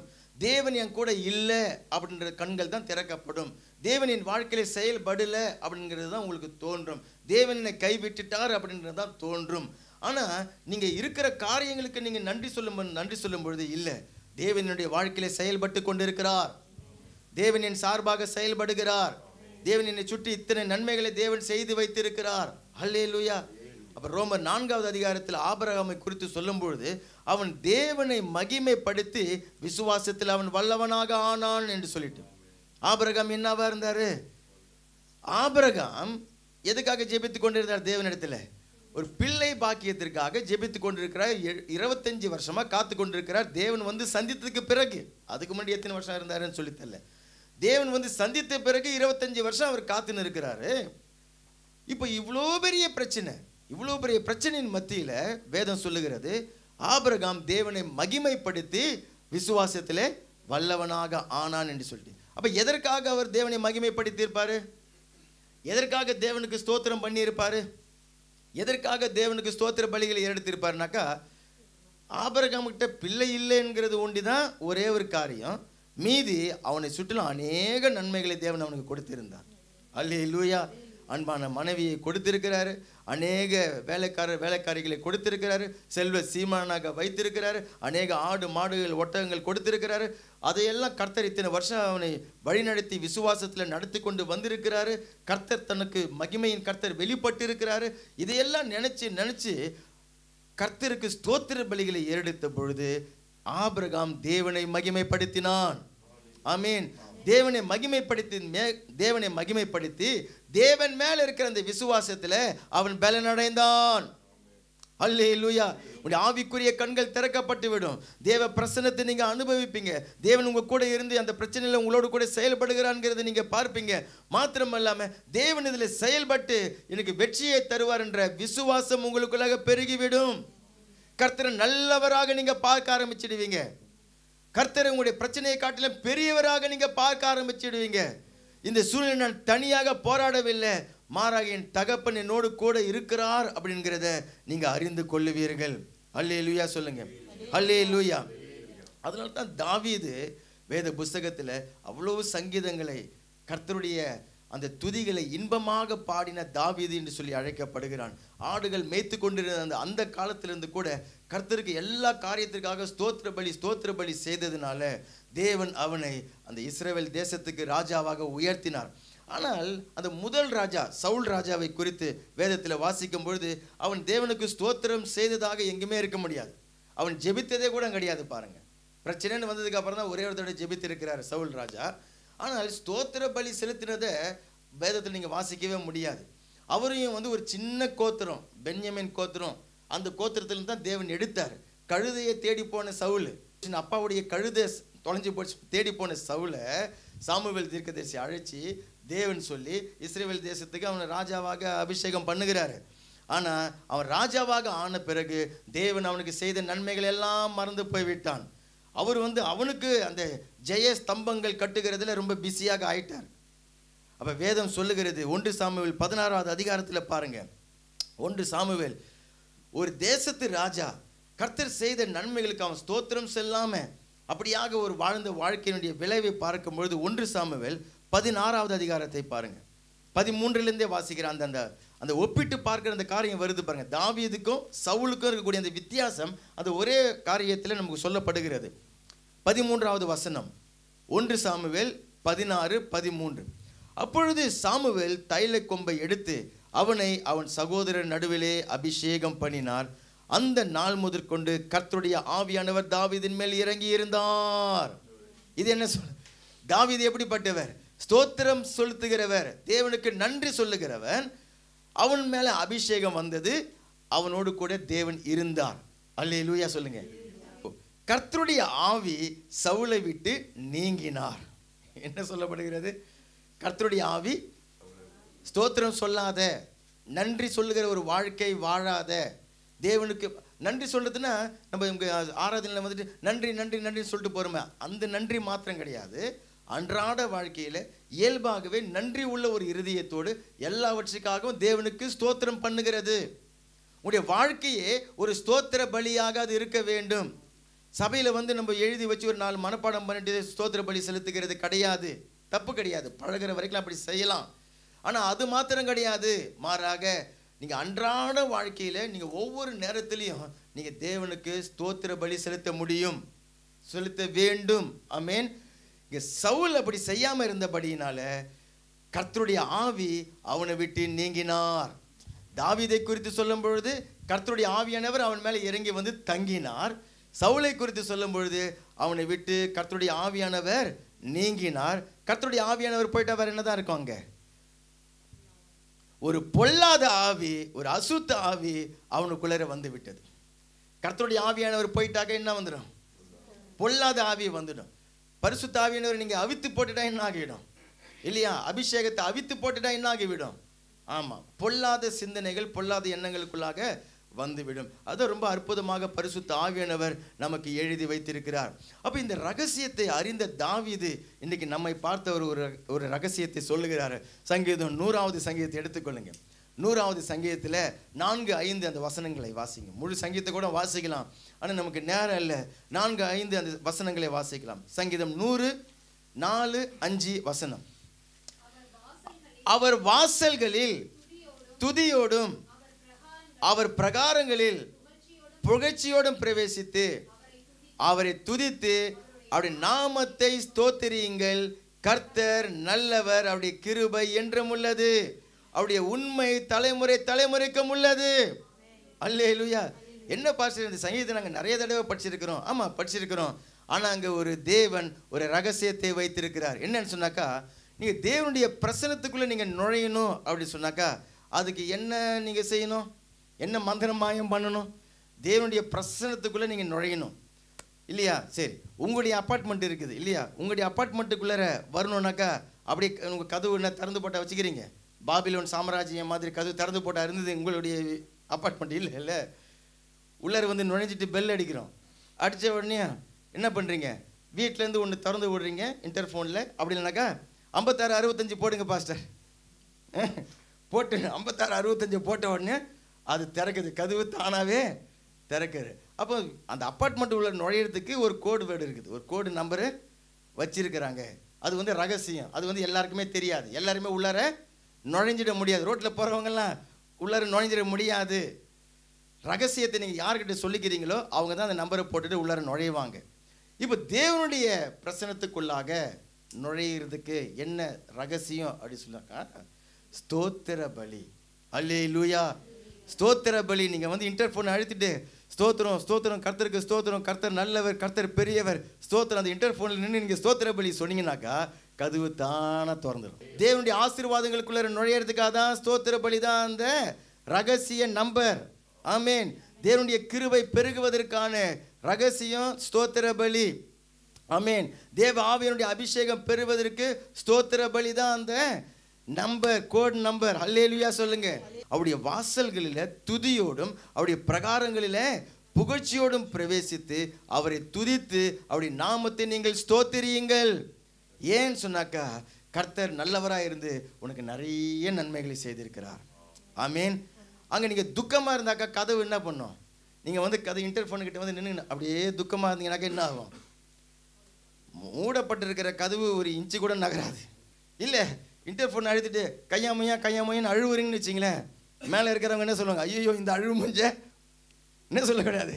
வீட்டுக்குள்ள நாங்களே கொஞ்சம் சந்தோஷமாக இருக்கிறோம், இங்கே நாங்களே கொஞ்சம் சந்தோஷமாக இருக்கிறோம், இதை உள்ளார விட்டாங்க இது அழுது எல்லாத்தையும் இருக்கிற சந்தோஷத்தையும் துக்கமாக மாற்றி விட்டுட்டோம் அப்படி சொல்லிட்டு ஃபோன் எத்தனை தடவை அடித்தாலும் எடுக்க மாட்டோம். அதே போல தான் தேவனுடைய ஆலயத்தில் நம்ம நுழையும் பொழுது அல்லேலூயா ஸ்தோத்திரம், கர்த்தருக்கு ஸ்தோத்திரம். இந்த வாரத்தில் கர்த்தர் இதை எனக்கு செய்திருக்கிறார், இன்றைக்கு இதை அவர் செய்திருக்கிறார், அவருக்கு ஸ்தோத்திரம், அவருக்கு நன்றி என்று சொல்லிட்டு அந்த நன்றி பலியோடு ஸ்தோத்திர பலியோடு நீங்கள் நுழையும் பொழுது வாசல் நல்லா உங்களுக்கு ஆண்டவர் திறந்து கொடுப்பார். ஒரு அம்மா வந்திருந்தாங்க பாருங்க, ஆண்டவரை அறியாத ஒரு சகோதரி. அவங்க வந்து ஆராதனைலாம் முடிச்சுட்டு போகும்போது சரி அவங்களை கூப்பிட்டு ஜெபிக்கலாம் நீங்கள் கூப்பிட்டு நான் ஜெபித்தேன். சரிங்கம்மா எப்படி உங்களுக்கு இருந்தது, ஆராதனை உங்களுக்கு எப்படி இருந்தது அப்படின்னு சொல்லி கேட்டேன். அவங்க வந்து சொல்கிறாங்க, பாஸ்டர் நாங்கள் வந்ததுலேருந்து அழுதுகிட்டு நான் ஜெபிச்சுக்கிட்டு இருந்தேன். சரி ரொம்ப நல்ல விஷயமாச்சே அப்படின்னு சொல்லிட்டு நான் யாருக்கு ஜெபிச்சேன்னாக்கா இங்கே இருக்கிற ஜனங்களுக்கு தான் ஜெபித்தேன். ஏன்னாக்கா நிறைய பேர் அழுதுன்னு இருக்கிறாங்க. அதனால் அதை பார்த்துட்டு நான் வந்து ஐயோ பாவம் என்ன கஷ்டத்தில் இருக்கிறாங்களோ அப்படி சொல்லிட்டு அவங்களுக்காக நான் உட்காந்து நீ ஜெபிச்சு நிற்கிறேன்றாங்க. அழுகிறதுக்கு நேரம் இருக்குது. நேற்று வந்திருந்தீங்கன்னாக்கா கண்ணீரோடு விதைத்து உபவாச கூட்டத்தில் கண்ணீரோடு விதைத்து கம்பீரத்தோடு அறுவடை செய்வார்கள் சொல்லிட்டு அழுது போராடி ஊக்கமாக எல்லாம் ஜெபித்தோம், உருண்டு பிறண்டு எல்லாம் ஜெபித்தோம். ஆனால் கர்த்தருடைய ஆலயத்தில் நீங்கள் நுழையும் பொழுது ஆமேன் அங்கேயும் அழுவலாம். அண்ணால் அழுதுருக்கிறார். ஆனால் நுழையும் பொழுது அந்த பிரசனத்தில் நீங்கள் எப்படி இருக்கணுமா? கர்த்தருக்கு ஸ்தோத்திரம் பண்ணுகிறவர்களாக நீங்கள் இருக்கணும். அல்லேலூயா.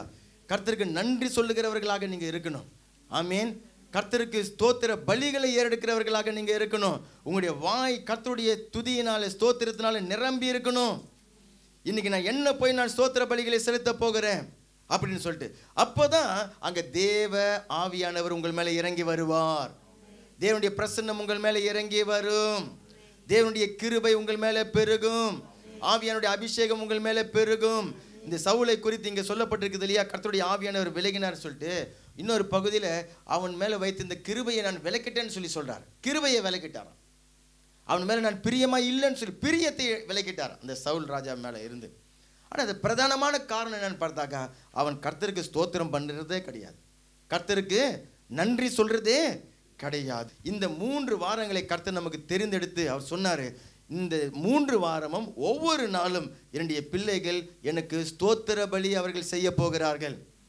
நினைச்சு பார்த்து பொதுவாக ஜென்ரலாக கிடையாது. துதிக்கும் போது நீங்கள் நிறைய துதிக்கிறீங்க. ஆனால் ஸ்தோத்திர பலிகள் உங்கள் வாழ்க்கையில், உங்கள் குடும்பத்தில், உங்கள் வீட்டில், உங்கள் வேலையில், நம்முடைய பொருளாதாரத்தில், நம்முடைய சரீர ஆரோக்கியத்தில், நம்முடைய பிள்ளைகளுடைய காரியத்தில், நம்முடைய கணவருக்காக ஸ்தோத்திர பலி, மனைவிக்காக ஸ்தோத்திர பலி, பிள்ளைகளுக்காக ஸ்தோத்திரம் சொல்லி அப்படின்னு சொல்லிட்டு ஸ்தோத்திரங்களை சொல்லும்படிக்காக தேவன் இந்த 3 வாரத்தை நமக்கு கொடுத்திருக்கிறார். எத்தனை பேர் ஸ்தோத்திரம் பண்ணலாம்னு சொல்லிட்டு இருக்கிறீங்க? அல்லேலூயா, அல்லேலூயா. சரி, ரெண்டாவதாக ஸ்தோத்திர பலி செலுத்தும் பொழுது, நன்றி செலுத்தும் பொழுது அங்கு குறைவுகள் நீங்கி நிறைவு உண்டாகிவிடும். நமக்கு எப்படி குறைவு இருக்கும் பொழுது, குறைவு இருக்குது தானே, இல்லாத குறையா நான் சொல்கிறேன், குறை இருக்குது அதனால தான் சொல்கிறேன் நான் அப்படி சொல்லிட்டு குறையை சொல்லி நம்ம முறுமுறுக்கிறவர்களாக பல நேரங்களில் நம்ம இருந்து விடுகிறோம் இல்லையா? இப்போ நீங்கள் வந்து ஒரு பிஸ்னஸ் பண்ண போகிறீங்க. உங்களுக்கு எவ்வளோ வேணும்? 50,000 ஏரோ இருந்தால் ஒரு பிஸ்னஸ் பண்ணலாமா பிரதர்? பண்ணலாம். 50,000 ஏரோ தேவை. ஆனால் உங்ககிட்ட எவ்வளோ தான் இருக்குது? உங்ககிட்ட எவ்வளோ இருக்குது? ஒரு 1000 ஏரோ தான் இருக்குது. 50,000 ஏரோ உங்களுக்கு தேவை பிஸ்னஸ் செய்கிறதுக்கு. உங்கள் கையில் எவ்வளோ இருக்குது? 1000 ஏரோ தான் இருக்குது.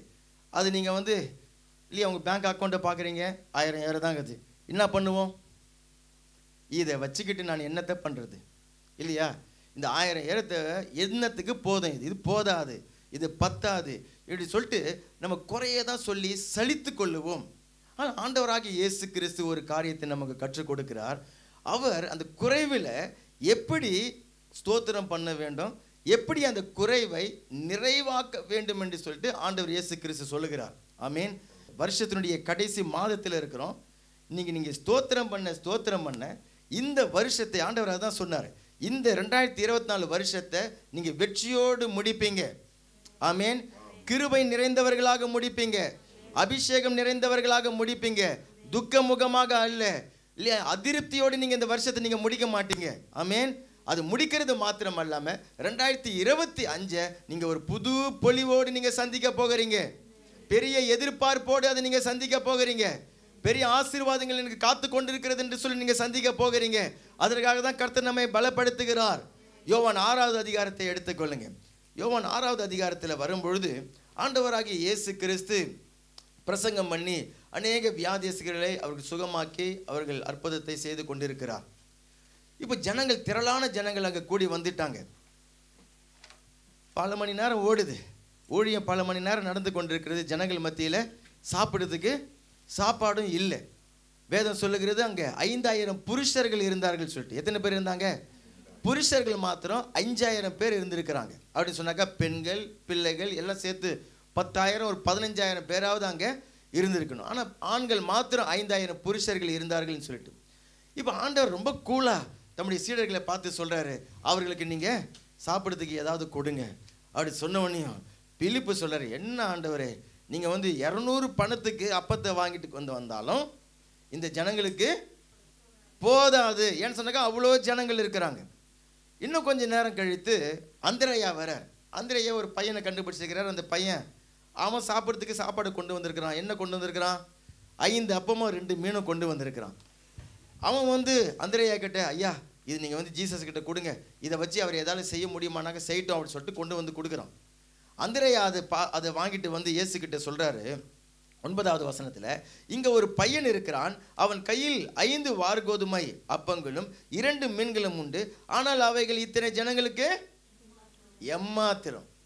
நம்மள மாதிரியே பேசுகிறாங்க பாருங்க, பிலிப்பு அந்திரேயாலாம் இல்லை நம்மள மாதிரி தான் இல்லையா. இது போதாதே, இது எம்மாத்திரம் அப்படி சொல்லிட்டு குறை சொல்லக்கூடியவர்களாக தான், அதாவது குறையின் மேலே தான் கவனம் வைக்கிறவர்களாக நம்ம இருந்து விடுகிறோம். ஆனால் அந்த நேரத்தில் இருக்கிற நிறைவுகளை நம்ம மறந்து போய் விடுகிறோம். அது கர்த்தர் இன்றைக்கு நமக்கு கற்றுக் கொடுக்கிறாரு. குறைவை நீங்கள் வந்து குறையா நீங்கள் சொல்லி கொண்டு இருக்காம அது நீங்கள் ஸ்தோத்திரம் பண்ண வேண்டும். அல்லேலூயா. 11வது வசனத்தில் பாருங்க, இயேசு அந்த அப்பங்களை எடுத்து ஸ்தோத்திரம் பண்ணி சீஷரிடத்தில் கொடுத்தார். சீஷர்கள் பந்தி இருந்தவர்களுக்கு கொடுத்தார்கள். அப்படியே மீன்களையும் அவர் எடுத்து அவர்களுக்கு வேண்டிய மட்டும் கொடுத்தார். அவர்கள் திருப்தி அடைந்த பின்பு அவர் தம்முடைய சீஷர்களை நோக்கி, ஒன்றும் சேதமாய் போகாதபடிக்கு மீதியான துணிக்கையை சேர்த்து வைங்கள் என்று சொல்லி சொன்னார். 12 கூடைகளை அவங்க சேர்த்து வைத்தார்கள். என்ன அற்புதமான ஒரு சத்தியம்! என்ன அற்புதம் செய்தார் இங்கே ஆண்டவர் இயேசு கிறிஸ்து? ஏதாவது வச்சு அப்படியே எதை பண்ணாரா? இல்லையா? வேற ஏதாவது அங்கே பண்ணாரா? ஒன்றும் பண்ணல. இருந்த அப்பத்தை எடுத்து உயர்த்தி அவர் தேவனுக்கு ஸ்தோத்திரம் பண்ணினார். அதன் மூலிமா என்ன கற்றுக் கொடுக்கிறார் அப்படின்னு சொன்னாக்கா, கர்த்தர் நமக்கு கொடுத்திருக்கிற அந்த நன்மைகள் இல்லையா, ஒரு சில காரியங்களில் குறைவு இருக்கும் பொழுது அந்த குறைவுக்காக நீங்கள் தேவனுக்கு நன்றி செலுத்துகிறீங்க. அல்லேலூயா. எனக்கு 50,000 தேவை ஆண்டவரே, ஆனால் இப்போ இந்த 1000 யூரோவை கொடுத்திருக்கிறீரே, அதற்காக நான் உமக்கு ஸ்தோத்திர பலிகளை செலுத்துகிறேன், அதற்காக நான் உமக்கு நன்றி நான் செலுத்துகிறேன். அதுதான் ஆண்டவர் இயேசு கிறிஸ்து அங்கே கற்றுக் கொடுக்கிறார். அந்த சாப்பாடு ஒரு பையனுடைய ஒரு நாள் சாப்பாடு. அது அவங்க வீட்டில் கொடுத்து அனுப்பிச்சிருக்கிறாங்க, கூடையில் வச்சு கொடுத்து அனுப்பிச்சிட்டாங்க. 5 அப்பத்தி 2 மீனும். ஒரு பையன், எத்தனை வயசுன்னு தெரில, ஒரு வாலிப பையனாக இருப்பான். ஒரு பையனுடைய ஒரு நாள் சாப்பாடு அது, ஒரு வேளை சாப்பாடு. 5 அப்பமும் 2 மீனும். இவங்களுக்கு எவ்வளோ தேவை? இந்த மாதிரி 5000 மடங்கு வேணும். 5 × 5000 எத்தனை இல்லையா? 2,50,000. 2,50,000 அப்பம் வேணும். கையில் எத்தனைக்குது? 5 அப்பம் தான் இருக்குது இல்லையா? ஒரு பையனுக்கு 2 மீனுனாக்கா 5000 பேருக்கு எத்தனை மீன்? 10,000 மீன் வேணும் இல்லையா? 10,000 மீன் வேணும். கையில் எத்தனை இருக்குது? 2 மீன் தான் இருக்குது. இப்போ ஆண்டவர் என்ன பண்ணுறாரு? அதை எடுத்து தேவனுக்கு அவர் ஸ்தோத்திர பலிகளை ஏறெடுக்கிறார். ஆமேன். அவர் குறையின் மேலே கண்ணை வைக்காம அந்த குறையின் மத்தியிலையும் கர்த்தர் நமக்கு கொடுத்திருக்கிறதற்காக அவர் ஸ்தோத்திரத்தை ஏறெடுக்கிறார். அல்லேலூயா. அப்படி ஏறெடுத்த பொழுது அந்த அப்பம் அங்கே பெருக ஆரம்பித்தது. ஆமேன். அத்தனை பேரும் சாப்பிட்டாங்க. 15,000 பேர்கிட்ட ஜனங்கள் சாப்பிட்டு 12 கூடைகளை மீதியாக எடுத்தார்கள். ஆமேன். 2 ராஜாக்கள் 4வது அதிகாரத்தில் எலிசா தீர்க்கதரிசி, அவர்கிட்ட வேலை செய்யக்கூடிய மற்ற தீர்க்கதரிசியின் புத்திரர்கள்னு சொல்லிட்டு அழைக்கப்படுகிறாங்க. இப்போ ஒரு தீர்க்கதரிசி அவர் மரிச்சிட்டாரு. அவருடைய மனைவி, அவங்களுக்கு 2 பிள்ளைங்க. அவங்க கணவர் மரித்த பிறகு எப்படி வாழ்ந்திருப்பாங்க? ஏதோ அவங்க இருக்கிறத வச்சு அட்ஜஸ்ட் பண்ணி வாங்கி கடன் மேலே கடன் வாங்கி, இப்போ கடன்காரனும் அந்த பணத்தை வாங்குறதுக்காக கடன் நீ திருப்பி கொடுக்கலன்னு சொன்னாக்கா உன்னுடைய பிள்ளைகளை நான் சிறையாக்கி கொண்டு போயிடுவேன், அடிமையாக்கி கொண்டு நான் போயிடுவேன்னு சொல்லிட்டு வீட்டில் நிற்கிறாங்க. இப்போது இந்த தீர்க்கதரிசியுடைய மனைவி, மரித்து போன தீர்க்கதரிசியுடைய மனைவி எலிசா கிட்ட அவர் சொல்கிறா, தீர்க்கதரிசியுடைய புத்திரில் ஒருவனுக்கு மனைவியாக இருந்த ஒரு ஸ்திரீ எலிசாவை பார்த்து, உமது அடியானாகிய என் புருஷன் இறந்து போனான். ஒருவேளை சரி, எலிசாவுக்கு தெரியாமல் இருந்திருக்கும், தெரிஞ்சிருக்கும். இப்போ என்ன தான் சொல்கிறாங்க? இறந்தது தான், என் வீட்டுக்காரு இறந்து போயிட்டாரு. இப்போ அவங்களுடைய பிரச்சனையை சொல்கிறாங்க. எப்படி சொல்கிறாங்க பாருங்கள், புரியுதுங்களா உங்களுக்கு? எலிசா கூட அவர் கீழே வேலை செய்கிறவங்க தான் இந்த தீர்க்கதரிசிகள். அதில் ஒருத்தர் செத்துட்டாருன்னு சொன்னாங்க. தெரியுமா? எலிசாவுக்கு தெரியுமா தெரியாதா? தெரியும். அப்போ அந்த குறையை தான் அந்த அம்மா சொல்லுது பாருங்க. என்னுடைய அந்த உம்முடைய அடியான் செத்து போயிட்டாரு, இறந்து போயிட்டாருன்னு சொல்லிட்டு இங்கே பாருங்க, உமது அடியான் கர்த்தருக்கு பயந்து நடந்தான் என்பதை அறிவீர். அவர் எப்படி இருந்தார் தெரியுமா உங்களுக்கு? அவர் ரொம்ப பயந்து நடந்தார். ஆனால் எங்களுக்கு ஒன்றுத்தையும் சேர்த்து வச்சுட்டு போகல அவர், அப்படின்ற மாதிரி சொல்லுது. புரியுதா உங்களுக்கு? உம்முடைய அடியான் கர்த்தருக்கு பயந்து நடந்தார் அப்படின்னு சொன்னால் என்ன அர்த்தம்? ஏன் எலிசாவுக்கு தெரியாதா? கர்த்தருக்கு பயந்து நடக்காமல் எப்படி தீர்க்கதரிசி அந்த ஆள் இருந்தார் இல்லையா? ஆனால் இந்த அம்மா சொல்லுது, என் வீட்டுக்காரு கர்த்தருக்கு பயந்து நடந்தார், உங்களுக்கு தெரியுமா? ஆனால் என்ன பிரயோஜனம்? அவர் கர்த்தருக்கு பயந்து நடந்தார், தீர்க்கதரிசின்னு சொன்னார், ஊழியக்காரன்னு சொன்னார், குடும்பத்துக்கு ஒன்றுமே பண்ணாமல் அவர் செத்து போயிட்டாரு அப்படின்னு சொல்லிட்டு சொல்லுது. அது கடன் கொடுத்தவன் இப்பொழுது என் 2 குமாரரையும் தனக்கு அடிமைகளாக்கி கொள்ள வந்தான் என்றான்.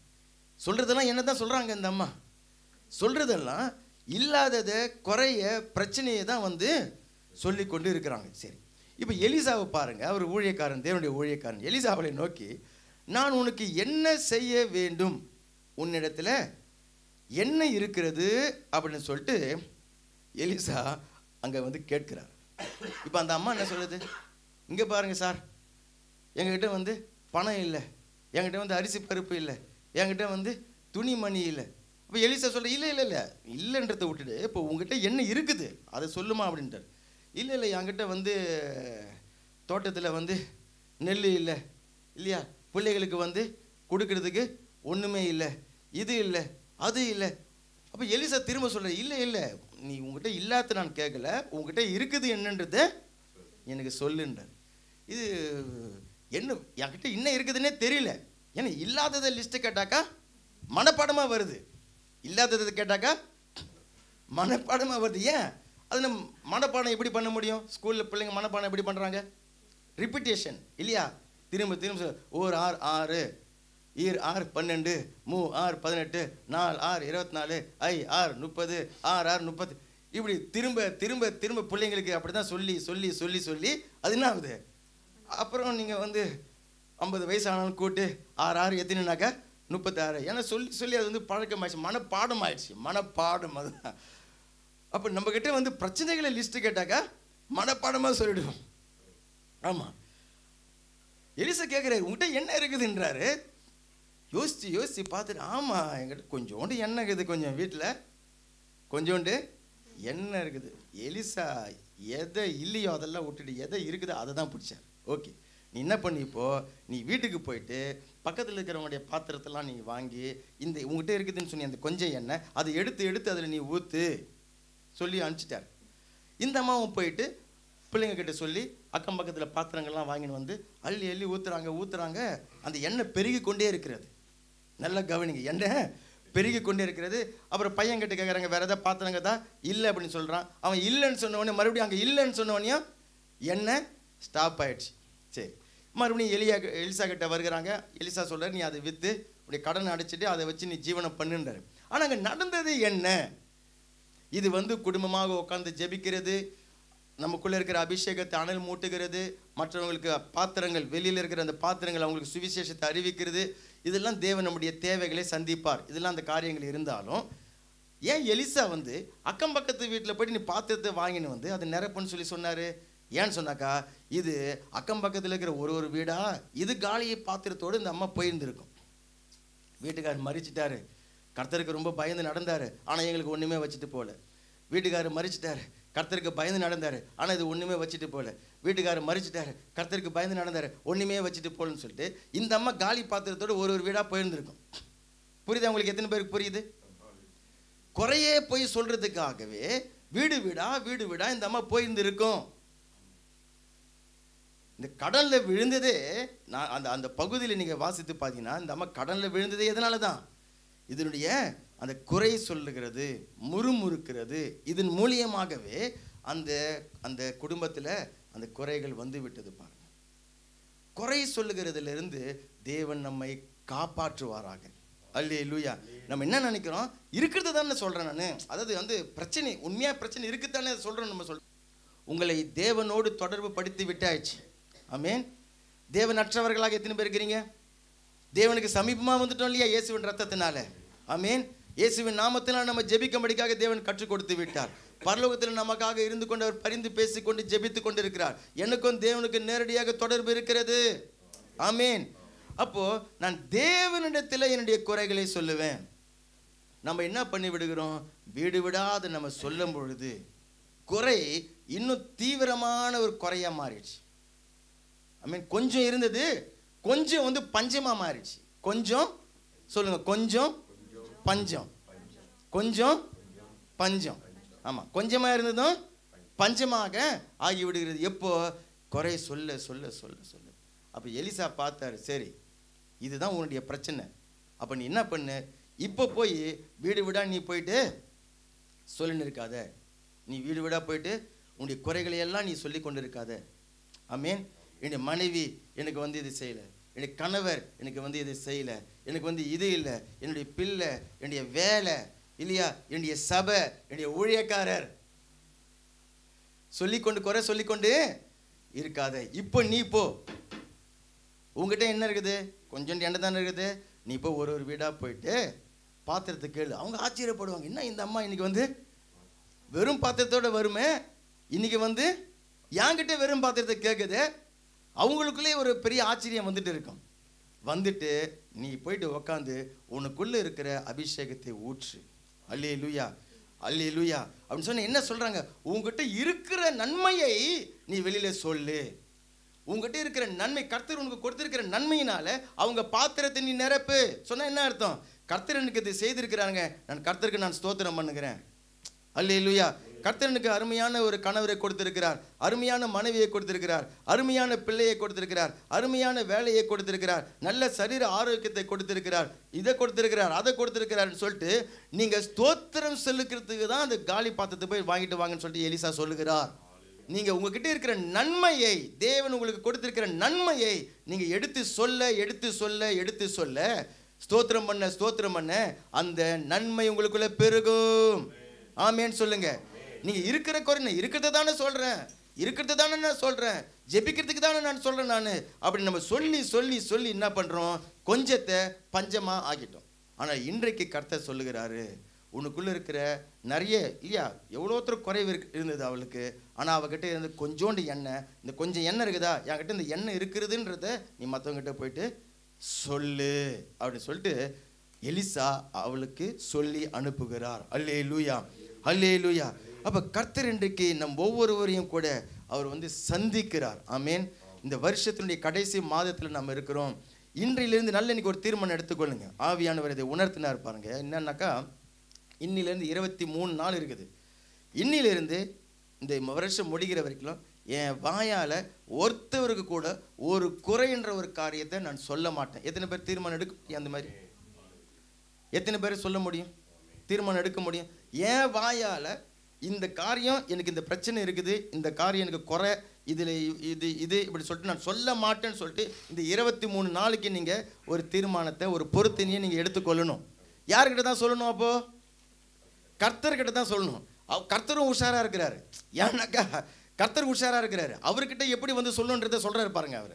அவர்கிட்ட போயிட்டு எப்படி சொல்லணும், ஏன்னா அவர் நினைக்கிறாரு எனக்கு இருக்கிற சந்தோஷத்தை இந்த அம்மா வந்து கெடுத்துடக்கூடாதுன்னு சொல்லிட்டு அவர் எச்சரிக்கையாக இருக்கிறார். பிலிப்பியர் 4:6 வாசிங்க. நீங்கள் ஒன்றுக்கும் கவலைப்படாமல் எல்லாவற்றையும் குறித்து உங்கள் விண்ணப்பங்களை எப்படி சொல்லணும்? ஸ்தோத்திரத்தோடு கூடிய ஜெபத்தினால வேண்டுதலினால தேவனுக்கு தெரியப்படுத்துங்க. அல்லேலூயா. அப்பொழுது எல்லா புத்திக்கும் மேலான தேவ சமாதானம் உங்கள் இருதயத்தையும் உங்களுடைய சிந்தையும் கிறிஸ்து இயேசுவுக்குள்ளாக காத்துக்கொள்ளும். சரி, இதில் தேவனும் எச்சரிக்கையாக இருக்கிறாரு. எப்படி நீங்கள் உங்கள் வீட்டுக்குள்ளார இன்டர்ஃபோன் அடிக்கும்பொழுது கையாமையன் அழுதுன்னு இருந்தால் உள்ளார விட மாட்டீங்களோ, தேவனும் என்ன பார்க்குறாரு, அவருக்குள்ளார ஒரு சுற்றி ஒரு பாதுகாப்பு மாதிரி இருக்கிற. என்னது, நீ வெறியும் போயிட்டு அங்கே குறைய சொல்கிறதுக்கு நீ போகாத, குறைய தான் சொல்ல போகிற, ஆனால் அந்த குறையை எப்படி சொல்லணுன்றது ஆண்டவர் அங்கே சொல்லி கொடுக்கிறார். நல்ல கவனிங்க இன்னைக்கு. ஆமேன். எப்படி சொல்லணுமா அந்த குறைய, கவலையை எப்படி சொல்கிறாரு? நீங்கள் ஸ்தோத்திரத்தோடு கூடிய ஜெபத்தினால, ஆமேன், வேண்டுதலினால விண்ணப்பத்தினால் ஒரு ஆவலப்பு மாதிரி பண்ணி இல்லையா, அந்த பண்ணி அது உள்ளார இந்த கவலையை கொஞ்சம் வச்சு சுற்றி ஜபத்தினால ஸ்தோத்திரத்தினால வேண்டுதலினால விண்ணப்பங்களினால அதை அழகாக அலங்கரித்து சிங்காரித்து வாழைப்பழத்தில் ஊசி ஏற்றுற மாதிரி மெதுவாக ஆண்டவர்கிட்ட சொல்லிடணும். ஆமேன். ஏன்னா நமக்குள்ளே நம்ம சொல்கிற கவலையை பார்த்து அவர் கவலைப்பட்டு போயிடுவார்ன்ற மாதிரி ஆக்கிடக்கூடாது. கர்த்தரை கவலைக்குள்ளாக ஆக்கிடக்கூடாது. ஏன்னா அதில் அவர் கவனமாக இருக்கிறாரு. அதனால தான் சொல்கிறாரு, நீ வந்து என்கிட்ட கவலையை சொல்லும் பொழுது, மகனே நீ என்கிட்ட வந்து கவலையை சொல்லும் பொழுது நீ எப்படி சொல்லணும், நேராக வந்து என் மேலே அந்த கவலைன்றதை நீ என்கிட்ட கொட்டிடாத. நீ என்ன பண்ணணும், ஸ்தோத்திரத்தோடு கூடிய ஜபத்தினால வேண்டுதலினால விண்ணப்பத்தினால எனக்கு இல்லை அப்படியா வருது. என் பைபிள் எப்படி இருக்குனாக்கா புலம்பல் பாடுன்னு வருது இல்லையா. ஜஸ்ட்டு தெரியப்படுத்துன்றார். ஜஸ்ட்டு அதை நீ தெரியப்படுத்து, மீதெல்லாம் நான் பார்த்துக்கிறேன் அப்படின்றார். அல்லேலூயா. அப்போ எல்லா புத்திக்கு மேலான தேவ சமாதானம் உங்கள் இருதயத்தையும் உங்களுடைய சிந்தையையும். ஆமாம், நமக்கு ஒருத்தவங்க யாராவது நமக்கு கிடைச்சிட்டாங்கனாக்கா, உங்களை வந்து உங்களுடைய கேட்குறதுக்கு அப்படி இருந்துட்டாங்கனாக்கா, உங்களுக்குள்ளார துக்கம் அதிகமாக பெருகிக்கொண்டே இருக்கும். நீங்கள் அதை நல்லா கவனிக்க முடியும். நீங்கள் மனுஷர்கள்ட்ட போயிட்டு 10 தடவை, சரி ஒரு தடவை சொல்லலாம். நம்ம விசுவாசிகள் நீங்களும் நல்லா தெரிஞ்சுக்கணும். உங்கள்கிட்ட ஒரு பிரச்சனையை 2வது தடவை சொல்ல வரும்போது ஸ்டாப். என்ன பண்ணிடுங்க, ஒரு தடவை சொல்கிறதே வேண்டாம், ஊழியக்கார்ட்ட சொல்லுங்கள். இல்லைனாக்கா தேவன்கிட்ட நீங்கள் நேரடியாக சொல்லுங்கள். அவர் கூட உங்களுக்கு கனெக்ஷன், ஊழியக்கார்ட்ட சொல்லுங்கள். உங்கள்கிட்ட சொல்லும் பொழுது ஒரு தடவை கேட்கலாம், ஓகே. திரும்ப நீங்கள் அது கேட்கும்பொழுது அவங்களுக்குள்ளார நீங்கள் துக்கத்தை அதிகரிக்கும்படிக்காக நீங்கள் செய்கிறீங்கன்றதை தெரிஞ்சுக்கிங்க. இன்னைக்கு ஆமீன். அவங்க சமாதானத்தை இழக்கும்படிக்காக நீங்க உதவி செய்து கொண்டிருக்கிறீங்கிறத தெரிஞ்சு கொள்ளுங்க. இன்னைக்கு இந்த வசனத்தின் அடிப்படையில் தெரிஞ்சு கொள்ளுங்க. துக்கம் நீங்காது, சமாதானம் அங்கே வராது. நாம் வந்து ஜெபிக்கணும்னு சொல்லிட்டு நம்ம வந்து ஜெபிக்கிறோம்னு சொல்லிட்டு இருக்கிற துக்கத்தை இன்னும் கொஞ்சம் அதிகமாக்கி தான் கொண்டு இருப்போமே தவிர, ஜெபிச்சு ஜெபிச்சு மறுபடியும் ஞாபகப்படுத்தினு இருப்போம். தெரியுமா உங்களுக்கு? அதுக்கு தான் அந்நிய பாஷைன்ற ஒரு ஜெபத்தை தேவன் நமக்கு கிருபையாக கொடுத்தார். ஆமீன். நீ பக்கத்தில் இருக்கிறவனுக்கு தெரிய தேவையில்ல, ஏன் உனக்கும் தெரிய தேவையில்லை, நீ பாட்டுன்னு ஜெபி. ஆமீன். அதில் வந்து சுயநலம் இருக்காது, அதனால் வந்து வேறு எதுவுமே பண்ண இருக்காது. நம்ம என்ன ஜெபிக்கிறோம்னு சொல்லிட்டு நமக்கு தெரியாது. அதை எல்லாத்தையும் ஆவியானவர் பொறுப்படுத்திக் கொள்வார். ஆமீன். அல்லேலூயா. அதுதான் இளைப்பாறுதல் அப்படி சொல்லி நான் சொல்லுகிறேன்னு சொல்லிட்டு தேவன் சொல்லுகிறார். அந்நிய பாஷையில் ஜெபிக்கும் பொழுது அதுதான் உங்களுக்குள்ள இளைப்பாறுதலை உண்டாக்குகிறதாம். ஆமீன். இல்லைன்னு சொன்னாக்கா அந்த பிலிப்பியர் 4:6 இருக்கிற மாதிரி நீங்கள் ஜெபிக்க நீங்கள் இருப்பீங்கன்னு சொன்னாக்கா உங்களுக்குள்ளார எனக்குள்ளார அந்த சமாதானம் வந்துவிடும். நீங்கள் அந்த குறைவை சொல்ல சொல்ல சொல்ல சொல்ல அது வந்து கொஞ்சம் பஞ்சமாக மாறிடும்.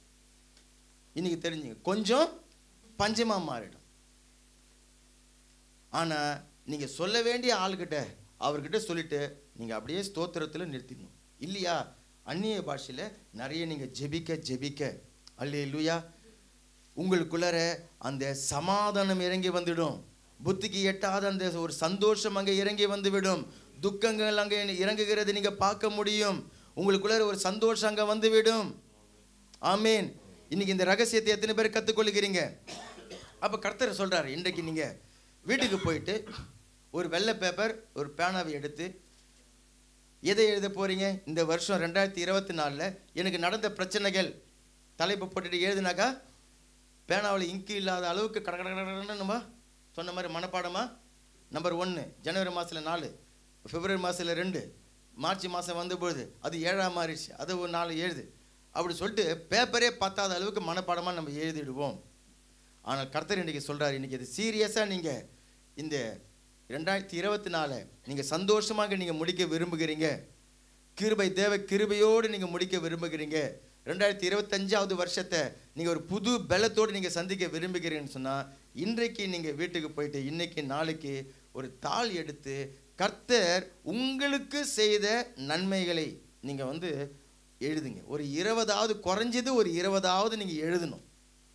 மற்றபடி நீங்கள் மூச்சு விடுறீங்க, உயிர் கொடுத்துருக்கிறாரு, தூங்குறீங்க, ஏந்திரிக்கிறீங்க, செரிக்குது இல்லையா, வீடு கொடுத்துருக்கிறாரு, கணவர் கொடுத்துருக்கிறார், மனைவி கொடுத்துருக்கிறார், பிள்ளைகள் கொடுத்துருக்கிறார், இதெல்லாம் ஒரு பக்கம் இருக்க, கர்த்தர் இந்த வருஷத்தில் உங்களுக்கு செய்திருக்கிறத ஜஸ்ட்டு நீங்கள் பெரிய கட்டுரை எழுத தேவையில்ல, ஒரு வெள்ளத்தாளில் எழுதி அதை நீங்கள் எழுதி வைத்து கொள்ளுங்கள். இந்த 23 நாளுக்கும் அது மடித்து உங்களுடைய பைபிளில் அதை வைத்து கொள்ள வேண்டும். எத்தனை பேர் செய்யலான்னு சொல்லிட்டு இருக்கிறீங்க?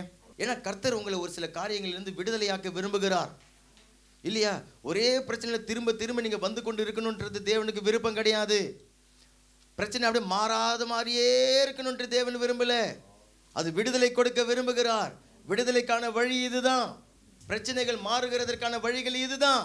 நம்ம என்ன பண்ணிடுறோம், இல்லை எனக்கு அதை வந்து பாரத்தை கொட்டினாதான்னு சொல்லிட்டு தவறான இடத்துல போயிட்டு கொட்டி விடுகிறோம். குப்பையையே தேவையில்லாத இடத்துல கொட்டாதுன்னு சொல்கிறாங்க. ஆண்டவரே இவ்வளோ உஷாராக சொல்கிறார், நீ என்கிட்ட வந்து கொட்டும் பொழுதே எச்சரிக்கையாக இரு, ஸ்தோத்திரத்தோடு கூடிய ஜபத்தினால, வேண்டுதனால, விண்ணப்பத்தினால. அப்போ நம்ம மற்றவங்க கிட்ட போய் நம்ம கொட்டும் போது என்ன பண்ணிடுறோம், அவங்களையும் கவலையாக ஆக்கி உங்களுக்குள்ளே இருக்கிற சமாதானமும் போய் உங்களுக்குள்ளே இருக்கிற துக்கமும் நீங்காமல் அந்த மாதிரி ஆகிவிடும். இப்போ 84வது சங்கீதம் 11வது வசனத்தை பாருங்கள்.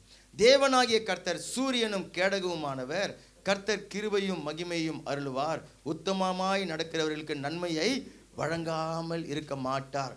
அந்த வசனம் என்ன சொல்லுகிறதுனாக்கா, உங்களுக்கு தேவையான நன்மையை கர்த்தர் உங்களுக்கு கொடுக்காம அதை மறைச்சி வச்சுக்க மாட்டார், மறைச்சி அதை வச்சு வழங்காமல் இருக்க மாட்டார்னு சொல்லிட்டு சொல்லப்பட்டிருக்கிறது. ஆனால் அந்த குறை சொல்லுகிறது, அந்த துக்கம், அந்த கவலை, அதெல்லாம் என்ன பண்ணி விடுங்க, பிசாசுடைய ஆயுதங்கள் அதெல்லாம். அது அந்த குறைவில் தான் கவனம் செலுத்தும்படிக்காக உங்களை திசை திருப்பி விடுவான். ஆதியாகமம் 3வது அதிகாரத்தில் 1 வசனத்தில் சாத்தான் வந்து ஏவாள் கிட்ட பேசுகிறான். தேவனாகிய கர்த்தர் உண்டாக்கின சகல காட்டு ஜீவன்களை பார்க்கலாம் சர்ப்பமானது தந்திரமுள்ளதாக இருந்தது, அது ஸ்திரீயை நோக்கி, நல்ல கவனிங்க, நீங்கள் தோட்டத்தில் உள்ள சகல விருட்சங்களின் கனியை புசிக்க வேண்டாம் என்று தேவன் சொன்னது உண்டோ? இப்படி கேட்டால் நீங்கள் என்ன பதில் சொல்லுவீங்க? இல்லையா? இங்க இருக்கிற எல்லா மரத்தையும் தேவன் சாப்பிடக்கூடாதுன்னு சொன்னாரா அப்படின்னு சொல்லிட்டு பிசாசு கேட்குறான். இந்த அம்மா என்ன பதில் சொல்லுது? 2வது வசனத்துல, ஸ்திரீ சர்ப்பத்தை பார்த்து, நாங்கள் தோட்டத்தில் உள்ள விருட்சங்களின் கனிகளை எல்லாம் புசிக்கலாம். இப்போ சாத்தானுடைய நோக்கம் என்னன்னாக்கா, உங்களை வந்து ஒரு காரியத்துக்கு நேராக டைரக்ட் பண்ணணும், உங்களை வந்து ஒரு காரியத்துக்கு நேராக உங்களை வந்து வழி நடத்தணும். எதுக்கு நேராக? ஒரு குறைக்கு நேராக உங்களை வந்து கவனத்தை எல்லாம் நாங்கள் திருப்புறதுக்காக பண்ணணும். அப்போ என்ன சொல்கிறான்? தோட்டத்தில் இருக்கிற எல்லா மரத்தின் கனியையும் சாப்பிடக்கூடாதுன்னு சொன்னாரா அப்படின்னு சொன்னோடனே அவர் சொல்கிறா, இல்லை இல்லை, நாங்கள் எல்லாத்திலையும் பூசிக்கலாம். ஆனாலும், எது? இந்த ஆனாலும் போட்டாதான் உங்களை வந்து டைரக்ஷன் திரும்புது. அந்த குறைக்கு நேராக உங்களுடைய கவனத்தை திருப்புகிறான். ஆனாலும் எல்லாம் நல்லா இருக்குது, ஆனாலும் ஆமாம், ஆபிரகாம் சொன்னாரா எனக்கு ஆடுக்குது மாடுக்குது எல்லாம் இருக்குது ஆனால் அப்படின்னு சொன்னாரா? இல்லை. அந்த ஆனாலை விட்டுட்டு இருக்கிறதுக்காக அவர் ஸ்தோத்திரம் பண்ணியிருந்தார். இங்கே பிசாசு என்ன பண்ணுறான்? உங்களுடைய குறையின் மேலே கவனத்தை திருப்புறதுக்காக அவன் வந்து வழி நடத்துகிறான். ஸ்திரீ சொல்லுகிறாள், நாங்கள் தோட்டத்தில் உள்ள விருட்சங்களின் கனிகளை புசிக்கலாம், ஆனாலும் தோட்டத்தின் நடுவில் இருக்கிற விருட்சத்தின் கனியை குறித்து கேட்டானா? அவன் அதை பிசாசு கேட்டானா? இல்லை. பாருங்க, தேவன் நீங்கள் சாகாதபடிக்கு அதை புசிக்கவும் அதை தொடவும் வேண்டாம் என்று சொன்னான் என்றால். ஆமென். நூற்றுக்கணக்கான ஆயிரக்கணக்கான மரங்கள் இருக்கிறது. அதை சரி, அதை நீ புசி சாப்பிடுமா, அந்த கனி நல்லா இருக்கும், இந்த கனி நல்லா இருக்கும். பிசாசு அப்படி சொல்லலை. பாருங்க, அவன் என்ன பண்ணிட்டானாக்கா, தொடாதன்னு சொன்ன ஒரு மரத்தின் கனியை தான் பற்றி இப்போ ஃபுல் விளக்கத்தை சொல்கிறான். அது நீ சாப்பிட்டாக்கா உன்னுடைய கண்ணு தெளிவாயிடும், புத்தி தெளிவாயிடும், நீ தேவனை மாதிரி ஆயிடுவே. இதெல்லாம் சொல்லி சொல்லி சொல்லி சொல்லி அந்த குறையிலே கவனம் செலுத்தும்படிக்காக பிசாசு பண்ணிவிடுவான். கவலையும் அப்படி தான் நம்மை பண்ணிவிடும். அதெல்லாம் சாத்தானுடைய ஆயுதங்கள். அப்போது ஒன்றுக்கு நீங்கள் கவலைப்படாமல் எல்லாவற்றையும் குறித்து, அந்த எல்லாவற்றிலையும் என்ன நடக்குது? எல்லாமே இருக்குது. எதை குறித்து உங்களுக்கு கவலை இருந்தாலும் நீங்கள் ஒன்றுக்கும் கவலைப்படாதீங்க. ஆமேன். ஒன்றுக்கும் கவலைப்படாமல் எல்லாவற்றையும் குறித்து ஸ்தோத்திரத்தோடு கூடிய ஜெபத்தினால தேவனுக்கு நீங்கள் தெரிய மாட்டேங்க படுத்துங்க. அப்போ எல்லா புத்திக்கும் மேலான தேவ சமாதானம் உங்களுடைய இருதயத்தையும் உங்களுடைய சிந்தையும் கிறிஸ்து இயேசுக்குள்ளாக காத்து கொள்ளும். அல்லேலூயா. அப்போ சத்துரு என்ன பண்ணுறான்? குறையின் மேலே உங்களுடைய கவனத்தை திருப்ப வைப்பான். தேவன் என்ன பண்ணுவார்? அவர் கொடுத்திருக்கிற நூற்றுக்கணக்கான அந்த ஆசீர்வாதங்களுக்காக உங்களை ஸ்தோத்திரம் பண்ணும்படிக்காக வைத்து விடுவார். அப்போ இன்றைக்கு கர்த்தர் அதை உங்களுக்கு சொல்லுகிறார். சரி, கடைசியாக ஒரு காரியத்தை பார்த்து நம்ம முடிக்கலாம். நம்ம ஸ்தோத்திரம் பண்ணும் பொழுது உங்களுக்குள்ளார அந்த ஜீவன் பெருகும். ஜீவன் சொல்லி நான் எது சொல்லுகிறேன்னாக்கா, பிழைப்பு அல்லது வந்து அந்த சரீர ஆரோக்கியம் அல்லது ஜீவன் அல்லது முடிந்து போனது என்று சொல்லி இருக்கக்கூடிய ஒரு காரியத்தில் தேவன் ஒரு புதிய ஒரு துவக்கத்தை அவர் உண்டு பண்ணுவார். செத்து போன மரித்து போன காரியம் என்று சொல்லி சொல்லுகிற இடத்துல ஒரு புதிய ஜீவனை தேவன் அங்கே கட்டளையிடுவார். லூக்கா 22வது அதிகாரம் 19வது வசனத்தை பாருங்க. லூக்கா 22வது அதிகாரத்தில் 19வது வசனத்தில் ராபோஜனத்தில் ஆண்டவர் இயேசு கிறிஸ்து சீடர்களோடு அமர்ந்து கொண்டிருக்கிறார். இன்னும் ஒரு சில மணி நேரத்தில் அவர் பிடிக்கப்பட போகிறார், சிலுவையை அவர் சந்திக்க போகிறார், ரத்தம் சிந்தி அவர் மரிக்க போகிறார். பின்பு அவர் அப்பத்தை எடுத்து ஸ்தோத்திரம் பண்ணி அதை பிட்டு அவர்களுக்கு கொடுத்து, இது உங்களுக்காக கொடுக்கப்படுகிற என்னுடைய சரீரமாக இருக்கிறது. இது யாருடைய சரீரமாகுது? என்னுடைய சரீரமாக இருக்குதுன்னு சொல்றார். சரீரத்தை மாதிரின்னு சொல்றாரா? இல்லை, என்னுடைய சரீரமே. இது பிற்கப்படுகிற இந்த அப்பம் என்னுடைய சரீரமாக இருக்கிறது, என்னை நினைவு கூறும்படிக்கு இதை செய்யுங்கள் சொல்லி சொல்றாரு. அப்போ இந்த அப்பத்தை என்னவா அவர் சொல்றாரு? அவருடைய சரீரம். அந்த அப்பம் என்னது? அவருடைய சரீரம். நீங்கள் எபிரேயர் 10 போய் நீங்கள் வாசிக்கும் பொழுது அவர் பூமிக்குள்ளே பிரவேசிக்கும் பொழுது அவர் சொல்றார், எனக்காக நீங்கள் ஒரு சரீரத்தை ஆயத்தப்படுத்தினீங்களே அவர் சொல்லிட்டு பிதாவிடத்தில் அவர் சொல்லுகிறார். இங்கே அப்பத்தை எடுத்து இது என்னுடைய சரீரம் சொல்லிட்டு அந்த சரீரத்துக்காக என்ன சொல்றாரு? ஸ்தோத்திரம் பண்ணுகிறார். உங்கள் சரீரத்துக்காக ஸ்தோத்திரம் பண்ணியிருக்கிறீங்களா?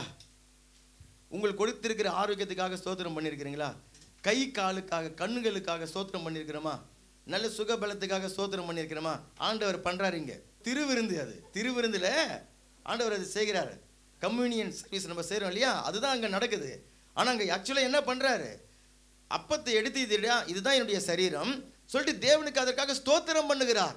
இதே பகுதியை மார்க் 14 பாருங்க. இதே பகுதி தான். அவர் வந்து சரீரத்துக்காக மாத்திரம் அங்கே ஸ்தோத்திரம் பண்ணல. 23வது வசனத்தை பாருங்க. மார்க் 14:23 பின்பு பாத்திரத்தையும் எடுத்து, அந்த திராட்சை ரசத்தை எடுத்து பாத்திரத்தையும் எடுத்து ஸ்தோத்திரம் பண்ணி அதை அவர்கள் கைகளில் கொடுத்தார். தன்னுடைய ரத்தம், அந்த அந்த பாத்திரத்துக்கு இருக்கிற திராட்சை ரசம் என்னது? அவருடைய ரத்தம். அதுக்காக ஸ்தோத்திரம் பண்ணுறார். உங்களுடைய சரீரத்தில் ரத்த ஓட்டம் நல்லா ஓடுது, ஸ்தோத்திரம் பண்ணிக்கிறீங்களா இல்லையா?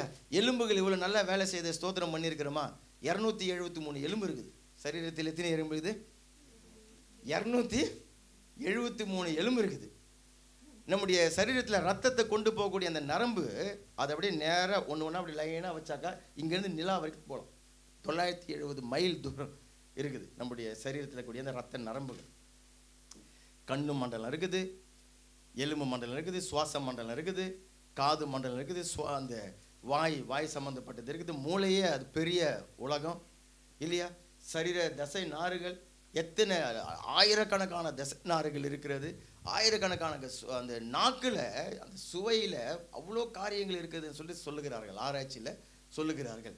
காது கேட்கறதுல அவ்வளோ காரியங்கள் செயல்பட்டு கொண்டு இருக்கிறது நம்முடைய காதுகளில். நம்ம பிரச்சனை வந்தால் தான் பாஸ்டர் காது ஒரு பக்கமாக கொயின்னு சொல்லுது, ஜெபிங்கன்னு சொல்லிட்டு கேட்குறோம். ஆனால் அது நல்லா இருக்கும்போது நன்றி சொல்கிறோமா? சரீரத்துக்காக நன்றி சொல்கிறோமா? இன்னைக்கு தெரிஞ்சுக்கொள்ளுங்க, நம்ம ஆண்டவர் இயேசு கிறிஸ்து நன்றி ஸ்தோத்திரம் பண்ணியிருக்கிறார், ஸ்தோத்திரம் பண்ணியிருக்கிறார். அல்லேலூயா. சரி, அதை முடிச்சுட்டு அதே 26வது வசனத்தில் பாருங்க, அவர்கள் ஸ்தோத்திர பாட்டை பாடின பின்பு ஒலிவ மலைக்கு புறப்பட்டு போனார்கள்.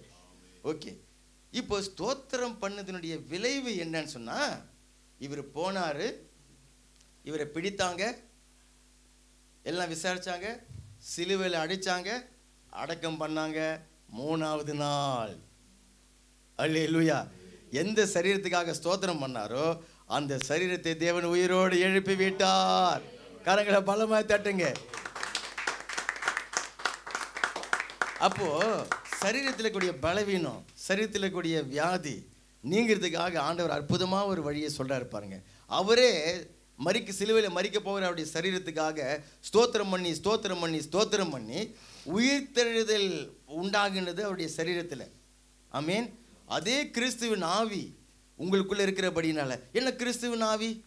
அவர் தேவனுக்கு நன்றி உள்ளவராக இருந்தார், அவர் ஸ்தோத்திரம் பண்ணினார். அது அந்த ஆவின்னு சொல்லும்போது நம்ம என்னமோ நினச்சிடறோம், இல்லை. அந்த சிந்தை, பரிசுத்த ஆவி என்னவருக்கு கிறிஸ்துவின் சிந்தையை கொடுத்து என்னையும் அப்படி ஸ்தோத்திரம் பண்ண துதிக்க ஸ்தோத்திர பலிகளை ஏறெடுக்க நமக்கு பண்ணும் பொழுது உங்களுக்குள்ளாக அந்த உயிர்த்தெழுந்த ஜீவன் உங்களுக்குள்ள செயல்படும். அப்ப கிறிஸ்துவை மரித்தோரிலிருந்து உயிர்த்தெழ செய்தவருடைய ஆவி உங்களுக்குள்ள வாசமாயிருந்தால் சாவுக்கு ஏதுவான உங்கள் சரீரத்தை, வியாதிக்கு ஏதுவான உங்கள் சரீரத்தை, பலவீனத்துக்கு ஏதுவான சரீரத்தை அவர் உயிர்ப்பிப்பார். அல்லேலூயா, அல்லேலூயா. அப்ப ஸ்தோத்திரம் சொல்லும் பொழுது முதல் காரியம் என்ன பார்த்தோம்? உங்களுடைய ஆவியில தேவ பிரசன்னம் இறங்கி வந்துவிடும். ஆமேன். ஸ்தோத்திரம் சொல்லும் பொழுது உங்களுடைய ஆத்துமா இந்த உலக காரியங்களை நினைச்சு கவலைப்பட்டு கலங்கி துன்பத்தில் துயரத்தில் குறை சொல்லுகிறதுல நம்ம பொழுகி விடாதபடிக்கு ஸ்தோத்திரம் என்ன பண்ணணும்னு சொன்னாக்கா உங்களுடைய ஆத்துமாவில் அந்த சந்தோஷத்தை கொண்டு வந்து விடும். ஆமேன். சமாதானத்தை கொண்டு வந்து விடும்.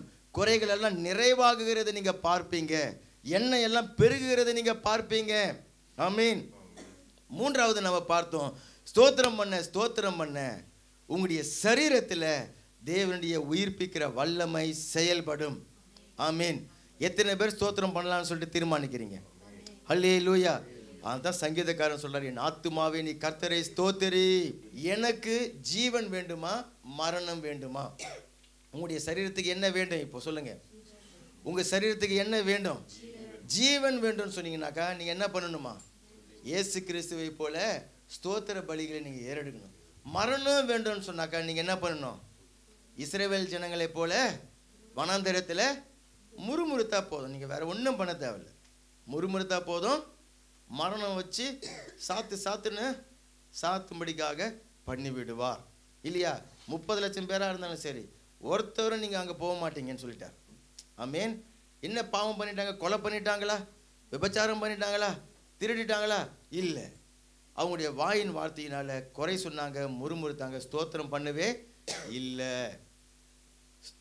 குறை சொன்னாக்கா மரணம் வருது, ஸ்தோத்திரம் பண்ணாக்கா ஜீவன் வருகிறது. ஆமேன். நம்ம எல்லோருமா எழுந்து நிற்கலாம். நன்றி நாள் பாடிடுவே, நாள்தோறும் பாடிடுவே, நன்றியால் பாடிடுவே, நாள்தோறும் பாடிடுவேன். நல்லவர் என் வாழ்வில் செய்தவைகளை எண்ணி என்றென்றும் பாடிடுவேன். நல்லவர் என் வாழ்வில் செய்தவைகளை எண்ணி என்றென்றும் பாடிடுவேன். நன்றியால் பாடிடுவேன். நாள்தோறும் பாடிடுவேன். நன்றியால் பாடிடுவேன். நாள்தோறும் பாடிடுவேன். நல்லவர் என் வாழ்வில் செய்தவைகளை எண்ணி என்றென்று பாடிடுவேன்.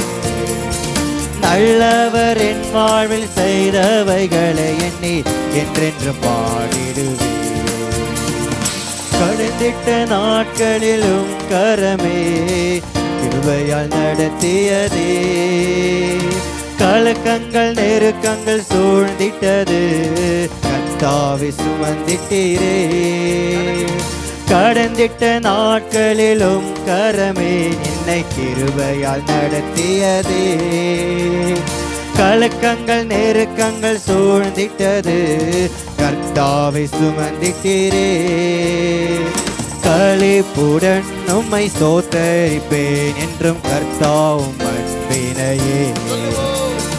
களிப்புடன் உம்மை ஸ்தோத்தரிப்பேன் என்றும் கர்த்தாவும் அன்பினையே. நன்றியால் பாடிடுவேன். நாள்தோறும் பாடிடுவேன். நன்றியால் பாடிடுவேன். நாள்தோறும் பாடிடுவேன். நல்லவர் என் வாழ்வில் செய்தவைகளை எண்ணி என்றென்றும் பாடிடுவேன். நல்லவர் என் வாழ்வில் செய்தவைகளை எண்ணி என்றென்று பாடிடுவேன்.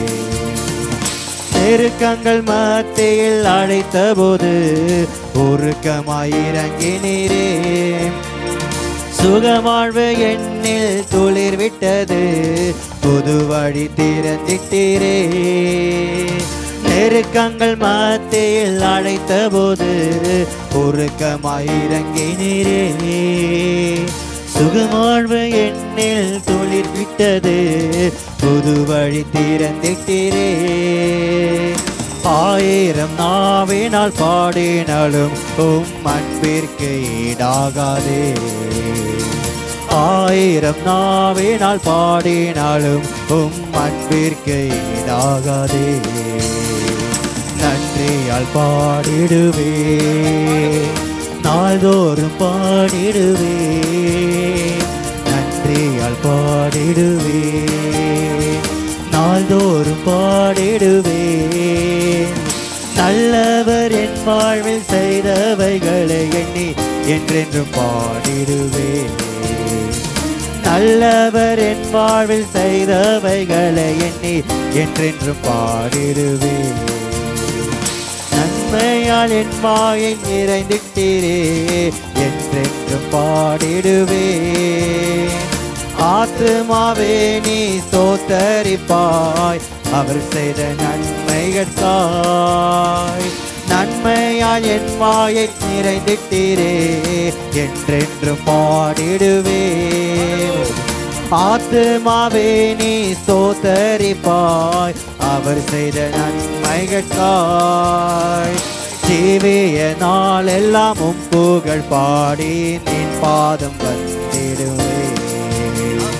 ஜீவிய காலம் நம் புகழ் பாடி நின் பாதம் வந்திடுவேன். நன்றியால் பாடிடுவேன். நாள்தோறும் பாடிடுவேன். நன்றியால் பாடிடுவேன். நாள்தோறும் பாடிடுவேன். நல்லவர் என் வாழ்வில் செய்தவைகளை எண்ணி என்றென்று பாடிடுவேன். நல்லவர் என் வாழ்வில் செய்தவைகளை எண்ணி என்றென்று பாடிடுவேன்.